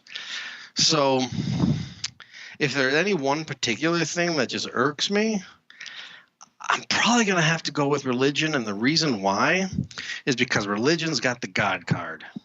Like if you go with ufology and you say, I believe we got extraterrestrials coming here and they're flying saucers. Okay, well, even if they are, don't do nothing to me. I'm an independent person. But when you go with a religion, that person can say, God created you. I'm speaking for God. You're not doing what God said, and I can do anything I want to you because of that. I think that's pretty dangerous. Somebody who thinks they know the mind of a God, that can be scary. And we're seeing that with the Islamists right now in the Islamic State. Yeah. I think it's the people that just have the absolute, like, this is what I believe. Right. This is, I mean, I don't mind having core beliefs and you're peaceful with those beliefs, but if someone is going to say, well, this is what I believe, so you need to believe it too. Right. I think the best thing that could happen for humanity as a whole is for us to decide that it's okay to not know something. And like, this is, this is very pervasive throughout all of us, like on the planet. And it's something I've tried to teach my kids. Like, you're not going to learn anything if you pretend you know it. You're never going to learn. You're never going to grow. You're done. You're done growing at that point. And, it's a very uncomfortable place to be, but I think it's a very important place to be as well. Yeah, exactly. The person who says that this book that was written 2,000 years ago, this gospel or whatever, that this is infallible and it can't be altered. Yeah, that's dangerous, I think. The person who says, I think I have somebody talking to me, and I think somebody's visiting me every night, and I need to get to the bottom of that. I'm not really too concerned about that guy, because that guy doesn't really sound like he's going to commit suicide. He doesn't really sound like he's going to hurt anybody. He kind of sounds like he's got a mystery. He doesn't know what it is. Or the guy who says, I think my house might be haunted because every time I go to bed, my feet tickle. Yeah, I think somebody's doing that. So I need to know what's going on there. I think maybe a ghost is doing that. And I know a lot of people that are psychic. When you go to UFO conventions, everybody comes with it. There's a whole camp. The entire New Age community is there right with you. Psychics and telepaths and massage therapists, acupuncturists. We're all there. I don't know why that the entire New Age community is part of UFOs. Probably because UFOs have been interpreted by everybody. Everybody's got a claim in it. But most of these times, these people that I meet are the people in my own family or friends, and they're religious and they go to church, or they claim to be psychics and they do tarot cards. They're harmless. I've gone to tarot card reading. I've done a couple of them. It's fun. Palm reading. It can be entertaining. The difference is when you run your life on some of that stuff. Like when you find out that Nancy Reagan and Ronald Reagan had an astrologer and they consulted with this person before making some decisions. You're like, whoa, what? What do you think about the whole flat Earth stuff? Oh boy, flat Earth. God, something tells me. I'm just going to lob that Molotov cocktail right in here. Yeah, good luck, Eric. Yeah. All right. Nonsense is a real easy thing to say. But one thing that I do find interesting about flat Earth is it gives us all a chance to reevaluate why we believe it's round. Because when you hear somebody give a flat Earth speech or talk flat Earth and they're convinced, you're now forced, at least in your own head, to go, how do I know they're not right? When you watch a moon landing faking documentary where they go an hour long and they show you all these photos and they say the moon landing was fake and here's why. I've come away from those things going, oh my God, I've been lied to. Literally 15 minutes of Google changes all that, but that's how easy it is to find out where they're wrong. So a Holocaust denier or a fake moon lander or a flat earther, at the very least, if you let them speak, it allows you to at least reinforce why you know that they're wrong and why the earth really is round. So when your kid comes around and goes, Dad, how do you know the earth is round? You can know. You'll have an answer to that. Now, the real flat earthers, I used to think this was a joke. Like for the past couple of years, I was like, ha ha ha, we're all, flat earth, whatever. Like Cthulhu, I believe in Cthulhu, we're all in on this joke. I find out that some people, the one clown that shot himself up in a rocket to prove that the Earth was flat. Luckily, he survived that. I don't know, maybe not luckily, because there's some doctor who had to get paid to fix him up.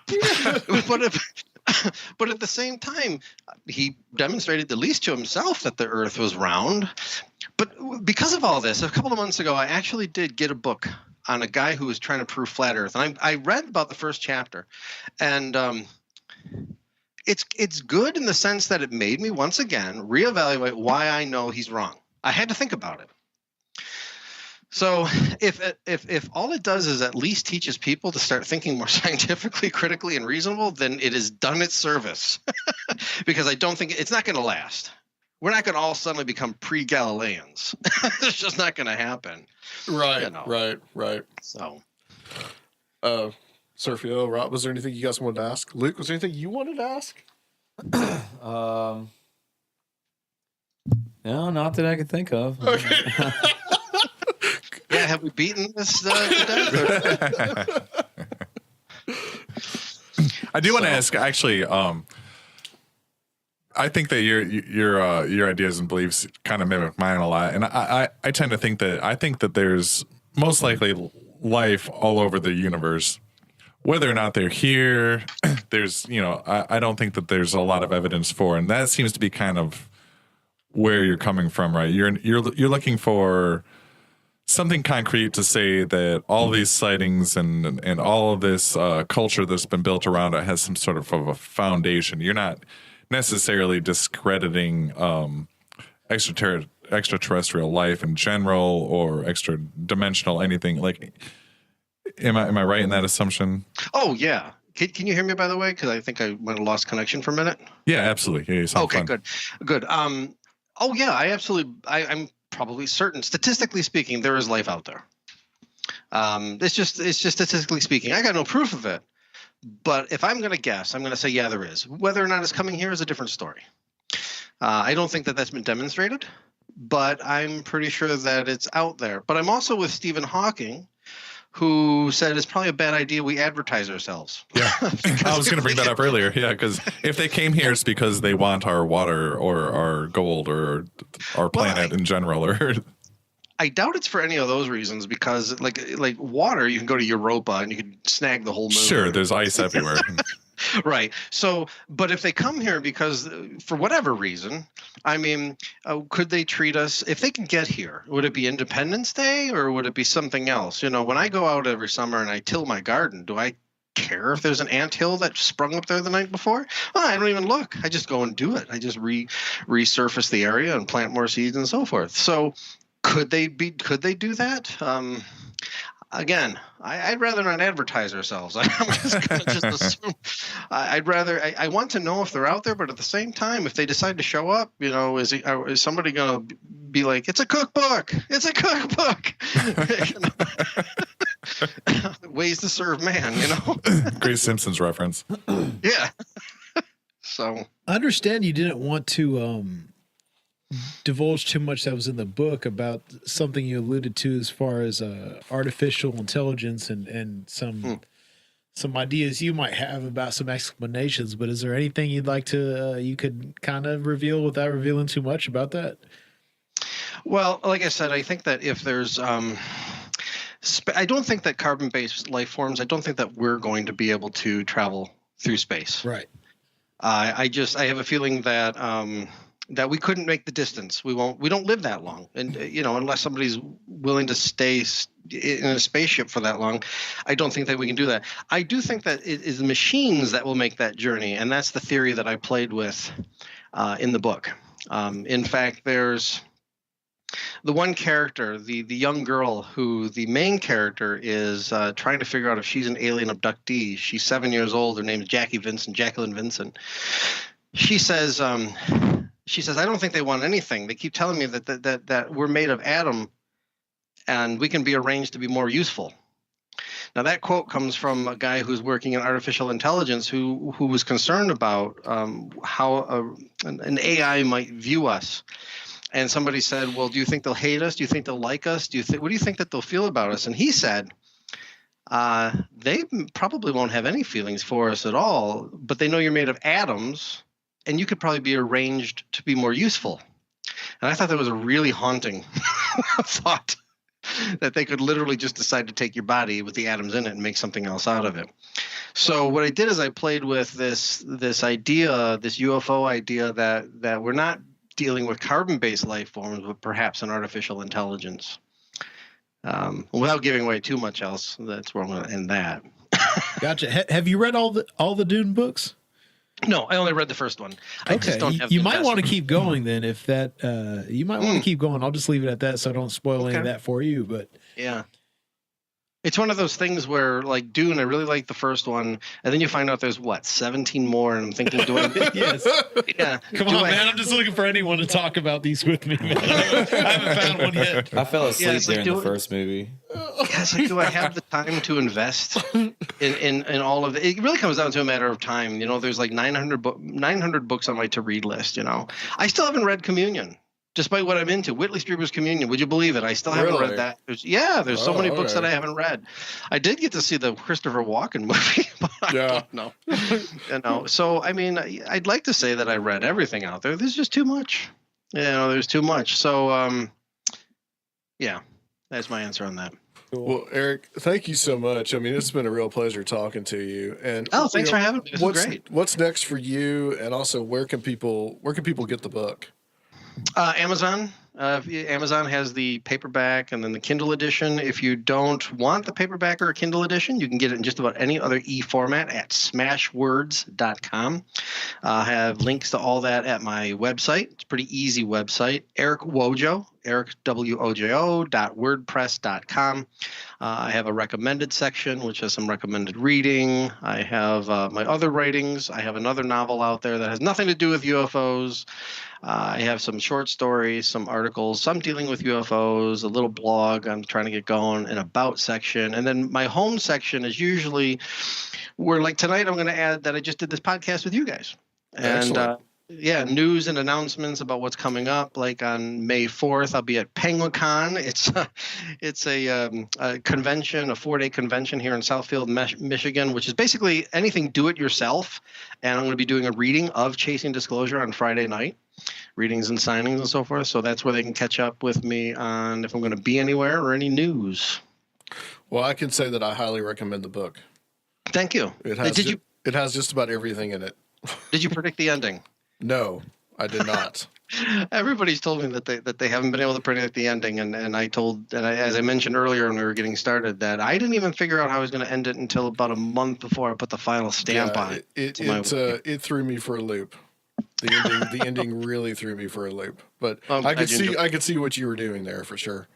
Great. Thank you. All right. Well, guys, thank you so much, Eric, and we're going to close out this section and stay on the line for us, and we'll be back with Luke on Conspirinormal.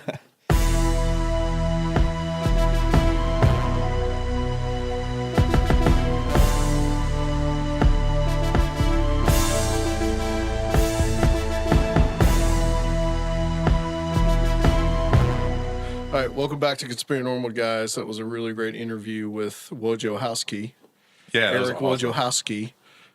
Yeah, I hope to have him on. The longest name we probably ever had on. Is he from Michigan? I meant to ask him. What's that? Is he from Michigan? Yeah, yeah, he's in Michigan. I grew up with a lot of Polish people, so a lot of last names ending in ski. A lot of Polish people. The accent was dead on. I had a feeling. A lot of consonants. Yeah, you recognize the accent, huh? Oh yeah. Oh yeah. Oh yeah. Yeah. It makes me a little homesick there. So we're running an experiment tonight, and this is for the other listeners that we're live right now on the Conspirinormal Facebook page. So we're going to see how this goes. See if we get any listeners on here. So interesting week in Nashville.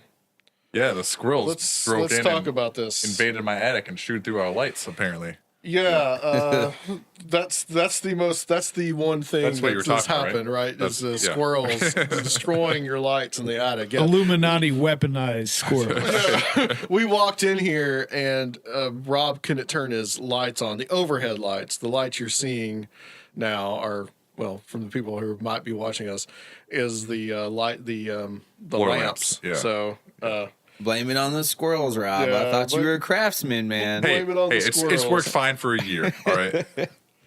So, if anyone has been living under a rock the last couple of days, they know that we had a mass shooting here in Nashville.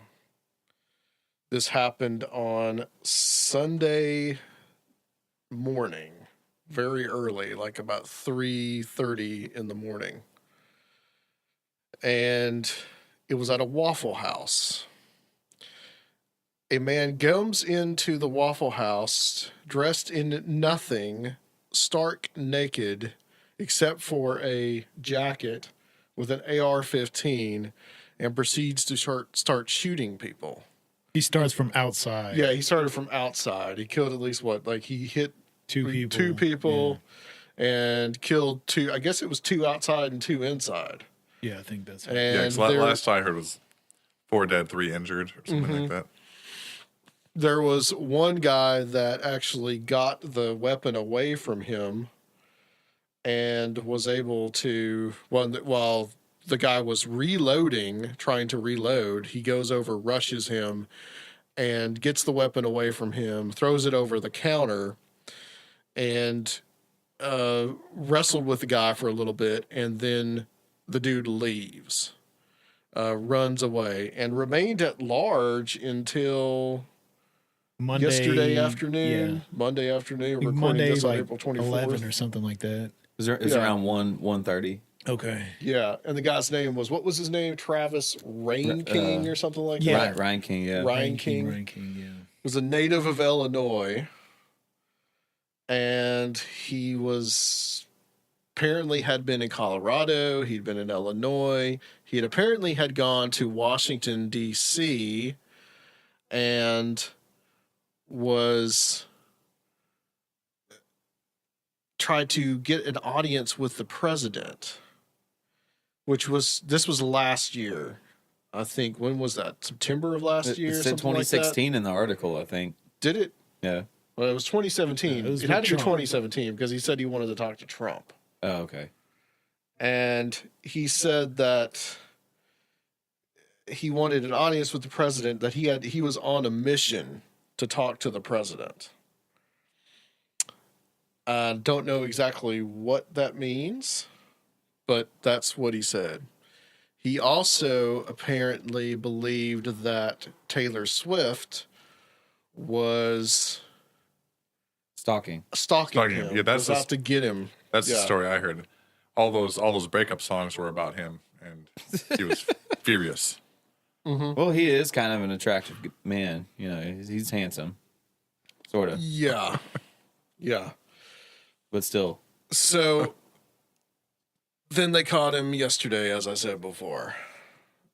And so we have yet another crazy person.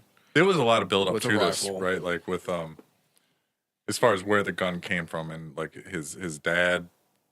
Yeah, after Wasn't that there. incident at the White House, I guess the Secret Service and FBI investigated him, and then his firearms were confiscated, and under some Illinois law, they were given to his father, who then I guess just gave them back to him. Mm-hmm. And yeah, Apparently they had been confiscated 2 times. I don't remember whether the White House incident was the first time they had been confiscated, or whether or not that was the first time. But apparently the father gave him the guns or the weapons to him both times. Well, I know where I lay the blame. yeah. Yeah. I mean, this kid's total psycho. Just, I mean, To a mentally Textbook. unstable. What's Individual. not really commonly known though is that he also stated that, or whenever he was confronted by this Secret Service on the White House grounds, like he stated that he was a sovereign citizen. oh, okay. So he's already in that whole. Yeah. Yeah. Extremist, like American terrorist group, really. Right. Basically the internet, was politicized by a bunch of crazy stuff on the internet. Seems like. Yeah, and you found something interesting yesterday too that you sent me. What was that? The last Facebook post that he had made, or the Oh last yeah, public post? everyone started going to his Facebook, as soon as the manhunt was on, which is a really long manhunt, which is strange because it's usually, these people get caught real quick. I guess it was wooded areas, so he's running around. All of Metro was out there, just scouring. Another thing that they couldn't really use the dogs because the rain had washed the scent off of everything. Oh, too. There was I a didn't- lot of I rain. didn't Yeah. know. Yeah. Yeah. Wow. So yeah, on his Facebook, I guess the last public post he made was some kind of YouTube conspiracy video, and he just said the Illuminati is real. And it was a public post, so then it just becomes this, total soapbox for everybody to have whatever political war they want, off of this tragedy, and it was pretty disgusting. Yeah. How long ago was that post? It was last year, but it was the only thing you could see if you weren't his friend and you just searched his name, which thousands of people did, and over through the course of the day you had just thousands of comments and everyone saying, oh, he's a Democrat, or he's a Trump tard, or just laying the blame See, I everywhere. wasn't paying any It attention was- to that because I was so busy the last couple of days. Yeah, and I didn't even hear any of that it was pretty stuff. terrible that people didn't even wait hours from hearing about this to play their political games on it. When that many people died, and It was March 30th, 2017 was when the post was made. yeah, it was. As soon as I saw that, I was like, oh gosh, here we go. Yeah. My thoughts on it is that I will say that I think that there is a racial component to this. Yeah. I think that he probably was trying to pull a Dylan Roof, which that's the guy that killed all the people in the church back in 2015 in South Carolina, in Yeah. Charleston. It seems to me that that's what it was, because all the victims were black. It does seem very random, but he could have been, casing that Waffle House for days, trying to see what kind of victims he could get. See who comes in, nightly, weekly. The who the people are that come in. It seems to me that he was targeting a particular ethnic group. Yeah, it does seem like it. And this guy was just, you had that stuff at the White House, the Taylor Swift stuff. There was an incident with him wearing a pink dress, threatening people with his AR-15 before, and then him going to a public swimming pool and pulling out his stuff, and just goes on and on. He was definitely off his rocker. he was there's- psycho. Yeah. Didn't he threaten? You said he threatened somebody in a Publix. There's that Publix across the street, and it hasn't been confirmed by any mainstream media, but it's being in Nashville. It's all over social media Sure. that he was yelling racial slurs at people in a Publix, at children and their mother, and yeah, it seems like Yeah. So that gives another to the racial component. Wacko. case. What's your thoughts on it, Luke? It just kills me that, I appreciate very much that they're trying to get more attention, on the victims, because everyone's focused on the gunman, trying to figure out, what his psychological issue is so they can get to the bottom of it, That's what everyone is thinking about. So I appreciate the fact that they're trying to make more apparent, who it was that were victims, Sure, yeah. But on the pictures that they keep making for Facebook, they keep making they keep putting the Waffle House font at the top, and I'm just these people's lives weren't about Waffle House, stop Waffle House victims and Waffle House font, no, dude. Yeah, for sure. There should The be internet. There should definitely be. There should definitely be, looking at these people more than just that they were just innocent standbys at a Waffle House, for sure. But this is just how people deal with things. This is a tragedy. Absolutely. It's hit our community. Yeah. This and is a place that I used to work right down. We used to work right down the street from there. I was actually at a Waffle House the same night this happened too. Around the same time. Right. Yeah, that could have been us. It's very common on a Friday or Saturday night that a Waffle House is packed. And I work where I work. I answer the phones. I do a lot of booking where I work and customer service stuff. And I had somebody today call and place an order and go through the whole process of everything. And at the end of the conversation, like, oh, and by the way, they caught that guy.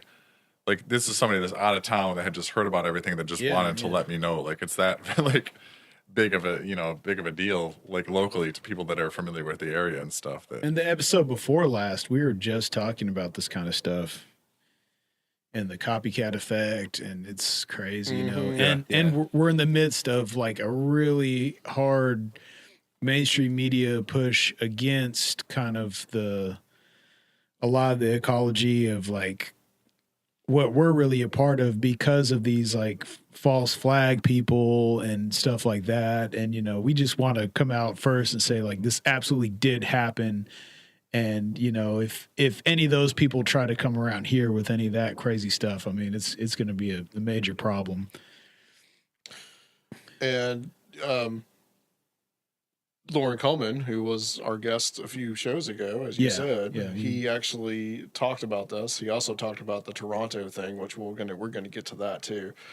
It seems like we're always just talking about tragedy on here, But it's become the new normal in America. It seems like it has. It really has, and that's why it's almost refreshing to have the guest segments, because when we come on, we're always talking about something like this. Like, I have other things that I really want to talk about, but like it's hard to avoid this one because it happened here where we are, literally miles down the road. Yeah, it's terrible. And it was crazy the next day, because they were telling people, even though they were doing some house to house searching too. I mean, it was like Yeah, I mean, he was out there in the woods, and I can tell you, Sunday, it was raining constantly. Yeah. So this guy had to have been somewhere. He probably crawled into a foundation. Yeah, he must have. He had to have been doing something where he had some kind of shelter. Just sitting there, just probably muttering to himself. I mean, and I heard today, I did see some social media thing that you were talking about. This was today where they gave him a $2 million bond. People were pretty mad about that. Yeah. People were mad about that. But if you actually like look into what they said, though, they said it's an unrealistic bond in the first place. But if someone somehow came up with $200,000 and $2 million. Well, no, but it'd be the 10%. Yeah. But if they came up with that money, they said that they would just instantly repeal it, and then they would make the amount even higher. They said they just had, for whatever reason, legally, they had to set a bond. Why are people mad? Because they're trying to say he should have the death penalty, that he shouldn't have a bond at all, which I agree with. But like some kind of that's going to be decided when they do a trial, right? Exactly. Yeah, Well, and I've seen it compared to other like some large drug cases in Nashville, and people were upset about it. But I mean, unfortunately, those bonds are set against those big drug cases because a lot of times they will be paid. And they'll set them very large because it's actually possible that someone will pay that. But it was it was crazy to have it hit so close to home. Yeah. I've been to that Waffle House. I used to live like 2 blocks away. Oh, I took a delivery that during the day, and this guy opened the door and he says, "Man, it's crazy about that guy killing those people in that Waffle House." And he said, "Man, I work over the Nissan plant. The Nissan plant's in Smyrna, which is a little bit south of here in Nashville." And he said, "Man, I work at the Nissan plant, and I was working my late shift that night, and I got off about 3:00, and I'm usually there at that Waffle House right at that time. And I just decided I'm not going tonight. I'm too tired to go." And he's like, "Man, if I'd been there, like, think about being that dude." Yeah. Avoiding that. Like, I mean, that's got to be a really crazy feeling. It's so nuts that he just had all these prior encounters. But you know how many people like this are the authorities dealing with all the time? You know, I mean, and you know, we can't have like a Minority Report type of future crime thing. You know, I mean, what can they do? Right, know? right, yeah, for sure. But at the same time, there's They should have made absolute sure that he cannot get firearms. gun reform is this giant spectrum. It's not a should people have them or shouldn't people have them. You know, I'm way in the middle of that, where I think that there's definitely a way that we can keep the majority of firearms away from the majority of crazy people and solve the majority of these issues. You know, without interfering with the people that are responsible, good. You know. Which then, of course, the next day, the new Nashville mayor jumped on immediately. Deb Riley. Calling for reforms. And our Alternative Weekly has a huge article of we need to ban assault weapons, just a couple days afterwards. So no one's spending any time before they start pushing their political agendas. Yeah, in this case, though, they took the guns away. Right. They took the weapons away 2 times, and the father still gave him the weapons. Why? All he had to do was put him in a safe with a combination. Right. Well, that's what I'm saying. The blame lays with him. Yeah. You know, not with the government, not with the laws, not with the way things work. It's all his father's fault, as far as I'm concerned. I just laughed yesterday too, was it yesterday or the day before? But one of the reporters knew nothing about guns, and he was just like, "Oh, they recovered the AK-15." Oh no, yeah, I saw that. Yeah. I heard dude. Somebody say that. You must be from a liberal ass state. And you texted me about. You said that the guy slipped up. Yeah, I thought he slipped up. He slipped up and said he had a Colorado driver's license, but he had a Colorado driver's license and an Illinois driver's license. Right. So that's strange, but again, you're dealing with a mentally ill person. Yeah, but and I've all the stories that I've heard about schizophrenics, they actually seem to move around a lot too. So he was here supposedly because his family owned a crane company, and we're Crane City right now. So we are definitely Crane City. Yeah. Okay, so his family was here with him? No, his family owns a crane company or something, Okay. so he had some kind of limited employment. But he was actually let go from a job too for being so crazy and just talking all kinds of crazy stuff all the time. Right. And then we have other craziness that went on in Toronto. Yeah. This was yesterday. What's where that? Somebody plowed a car into. Oh yeah, I heard about that a little bit today. Injured 19, killed 5 of them or something like that.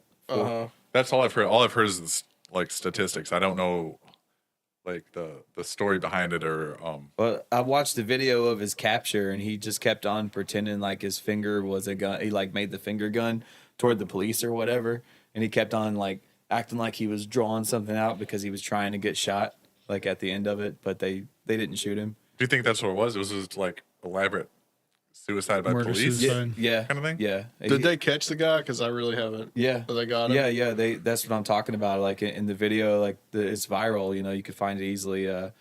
He keeps on acting like he's drawing something, from his waist, acting like he's got a gun, but they know better because they're like, well, he would have drawn it already instead of his little finger gun. So they go in there. They just go in and take him down after. I wonder how different that would have been if Canadian it was here. police, yes.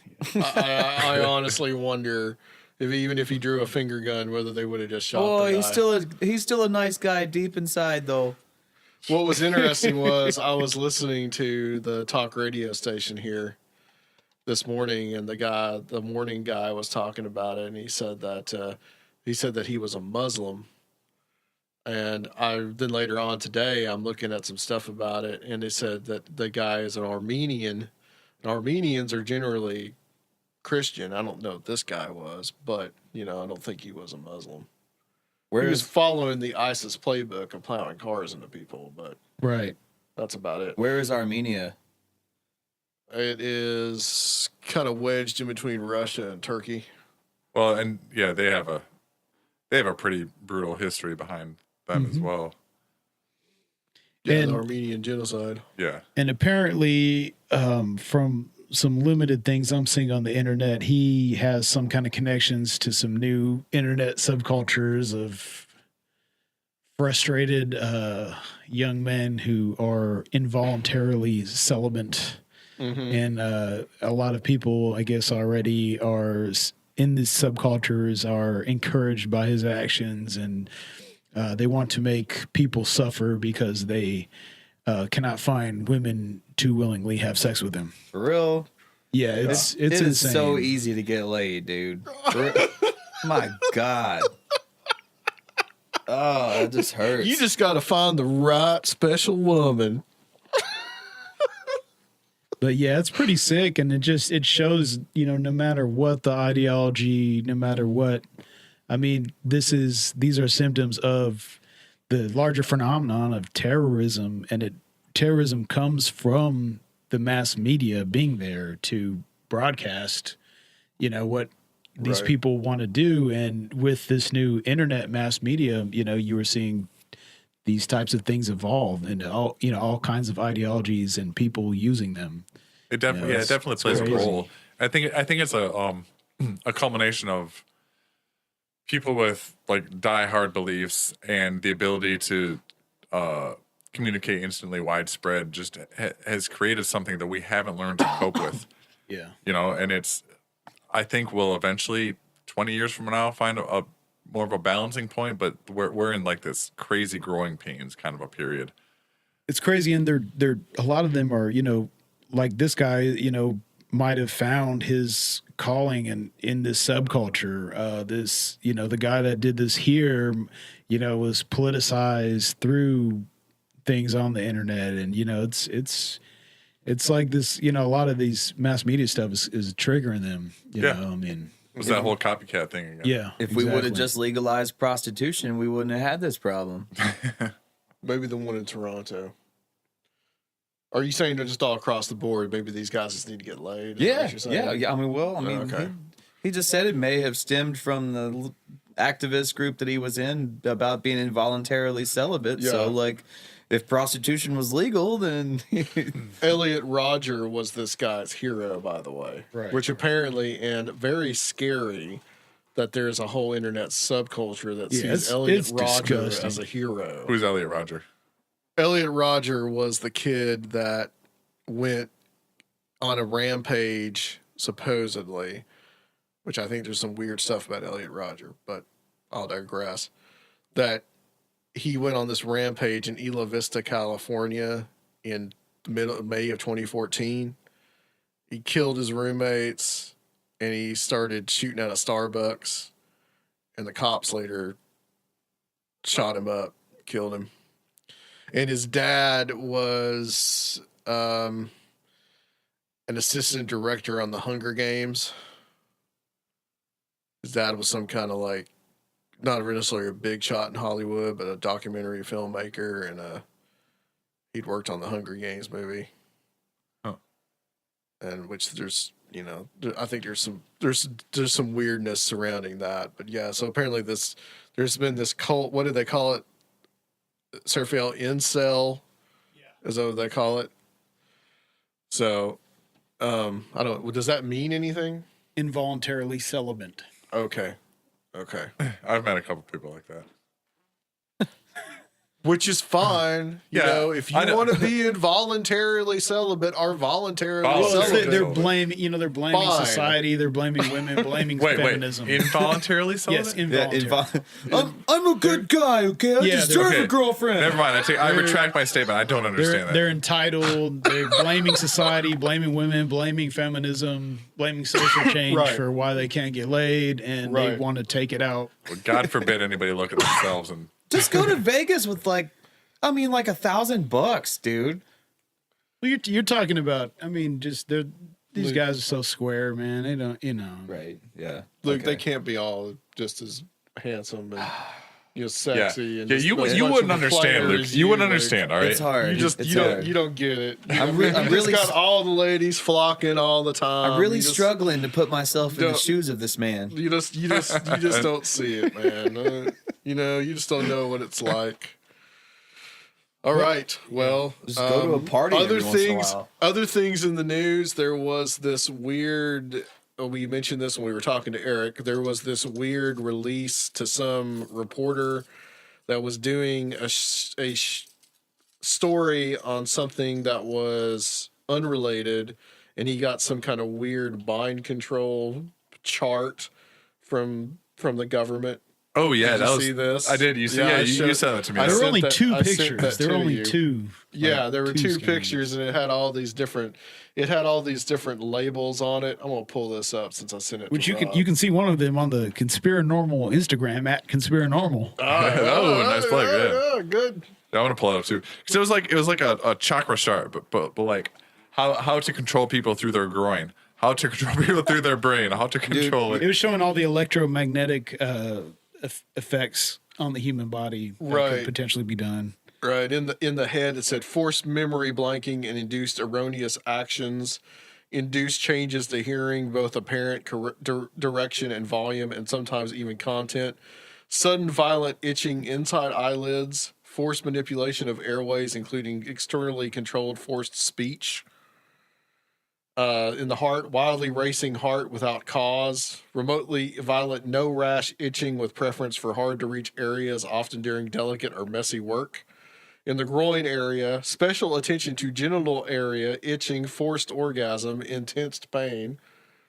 And in the head also, reading and broadcasting thoughts, controlled dreams, forced waking vision, some synced with body motion, microwave hearing, transparent eyelids, artificial tinnitus, forced movement of jaw and clacking of teeth, forced muscle clacking of the large muscles on the back and in the hands, forced precision manipulation of hands, sometimes synced to the forced waxing visions. I don't know quite. And it says the story is when journalist Curtis Waltman filed a Freedom of Information Act request with Washington State Fusion Center, which is partnered with Department of Homeland Security to obtain information about Antifa and white supremacist groups, he got more than the information he was looking for. He also accidentally received a mysterious file on psychoelectric weapons with the label EM effects on human body.zip. The file included methods of remote mind control. Yeah, which so is there's the one parts of picture. which I just read you. Wow. Yeah, there's one picture with the human body and all of the things that could be done to it listed. And then the other picture is like the delivery methods, I guess, which shows like a cell phone tower or a helicopter or a van with these big like satellites on it shooting electromagnetic waves at people. And these could all be like crazy prototype files of things that the government was just well, like. it's probably not government. It looks like it's. Well. I mean, it's so. It's made by some dude. To Right. Well, just, I mean, like, stir it could just shit be up. something that's like, here's a crazy idea. Let's throw it in a drawer, and then it accidentally like got sent out to like somebody. Accidentally, I don't know because after reading and having Camilio and having Robert Guffey on the show. Oh, I don't deny that this stuff is Yeah. taken seriously. I'm just saying that like this might just be proof of like the government is cataloging everything because there might be something to it, kind of a thing. Man, Chris I, Wolford says gang stalking. I found that flash drive in the backyard of the house that we lived in the Bonus, man. What was in it? It was a police flash drive, and it was talking about their technology, like of What? being able to penetrate homes to be able to see the specific heat signatures that the drugs inside were putting off, and how it's legally viable in court. Wait, you still got this? Maybe we should. Turn Yeah, off the what the camera. hell? That's an episode, dude. I could. I mean, I could. Next episode, special guest Luke. I probably just like threw it in a container somewhere or something. But like, Way to go, man! Come on, man. I mean, I just You didn't even tell me You're on about a this at the time. You're on a conspiracy podcast. Man. I mean, there was I told you, like, there was a flash drive like in the backyard, and I saw something like glimmering, and I was just like, yo, what is that? And I started scratching around, and I was like, oh, it's a flash drive. So I cleaned it all off, I cleaned the inside and everything else and plugged it in. The guy in the black helicopter went to tie his shoe and fell out of his pocket. Well, I hope we don't get raided by the SWAT team here in the next few minutes. I don't think Rob has any coke or gigantic pot plants in his house. So No, like, they already militarized my squirrels and took out our Yeah, electricity.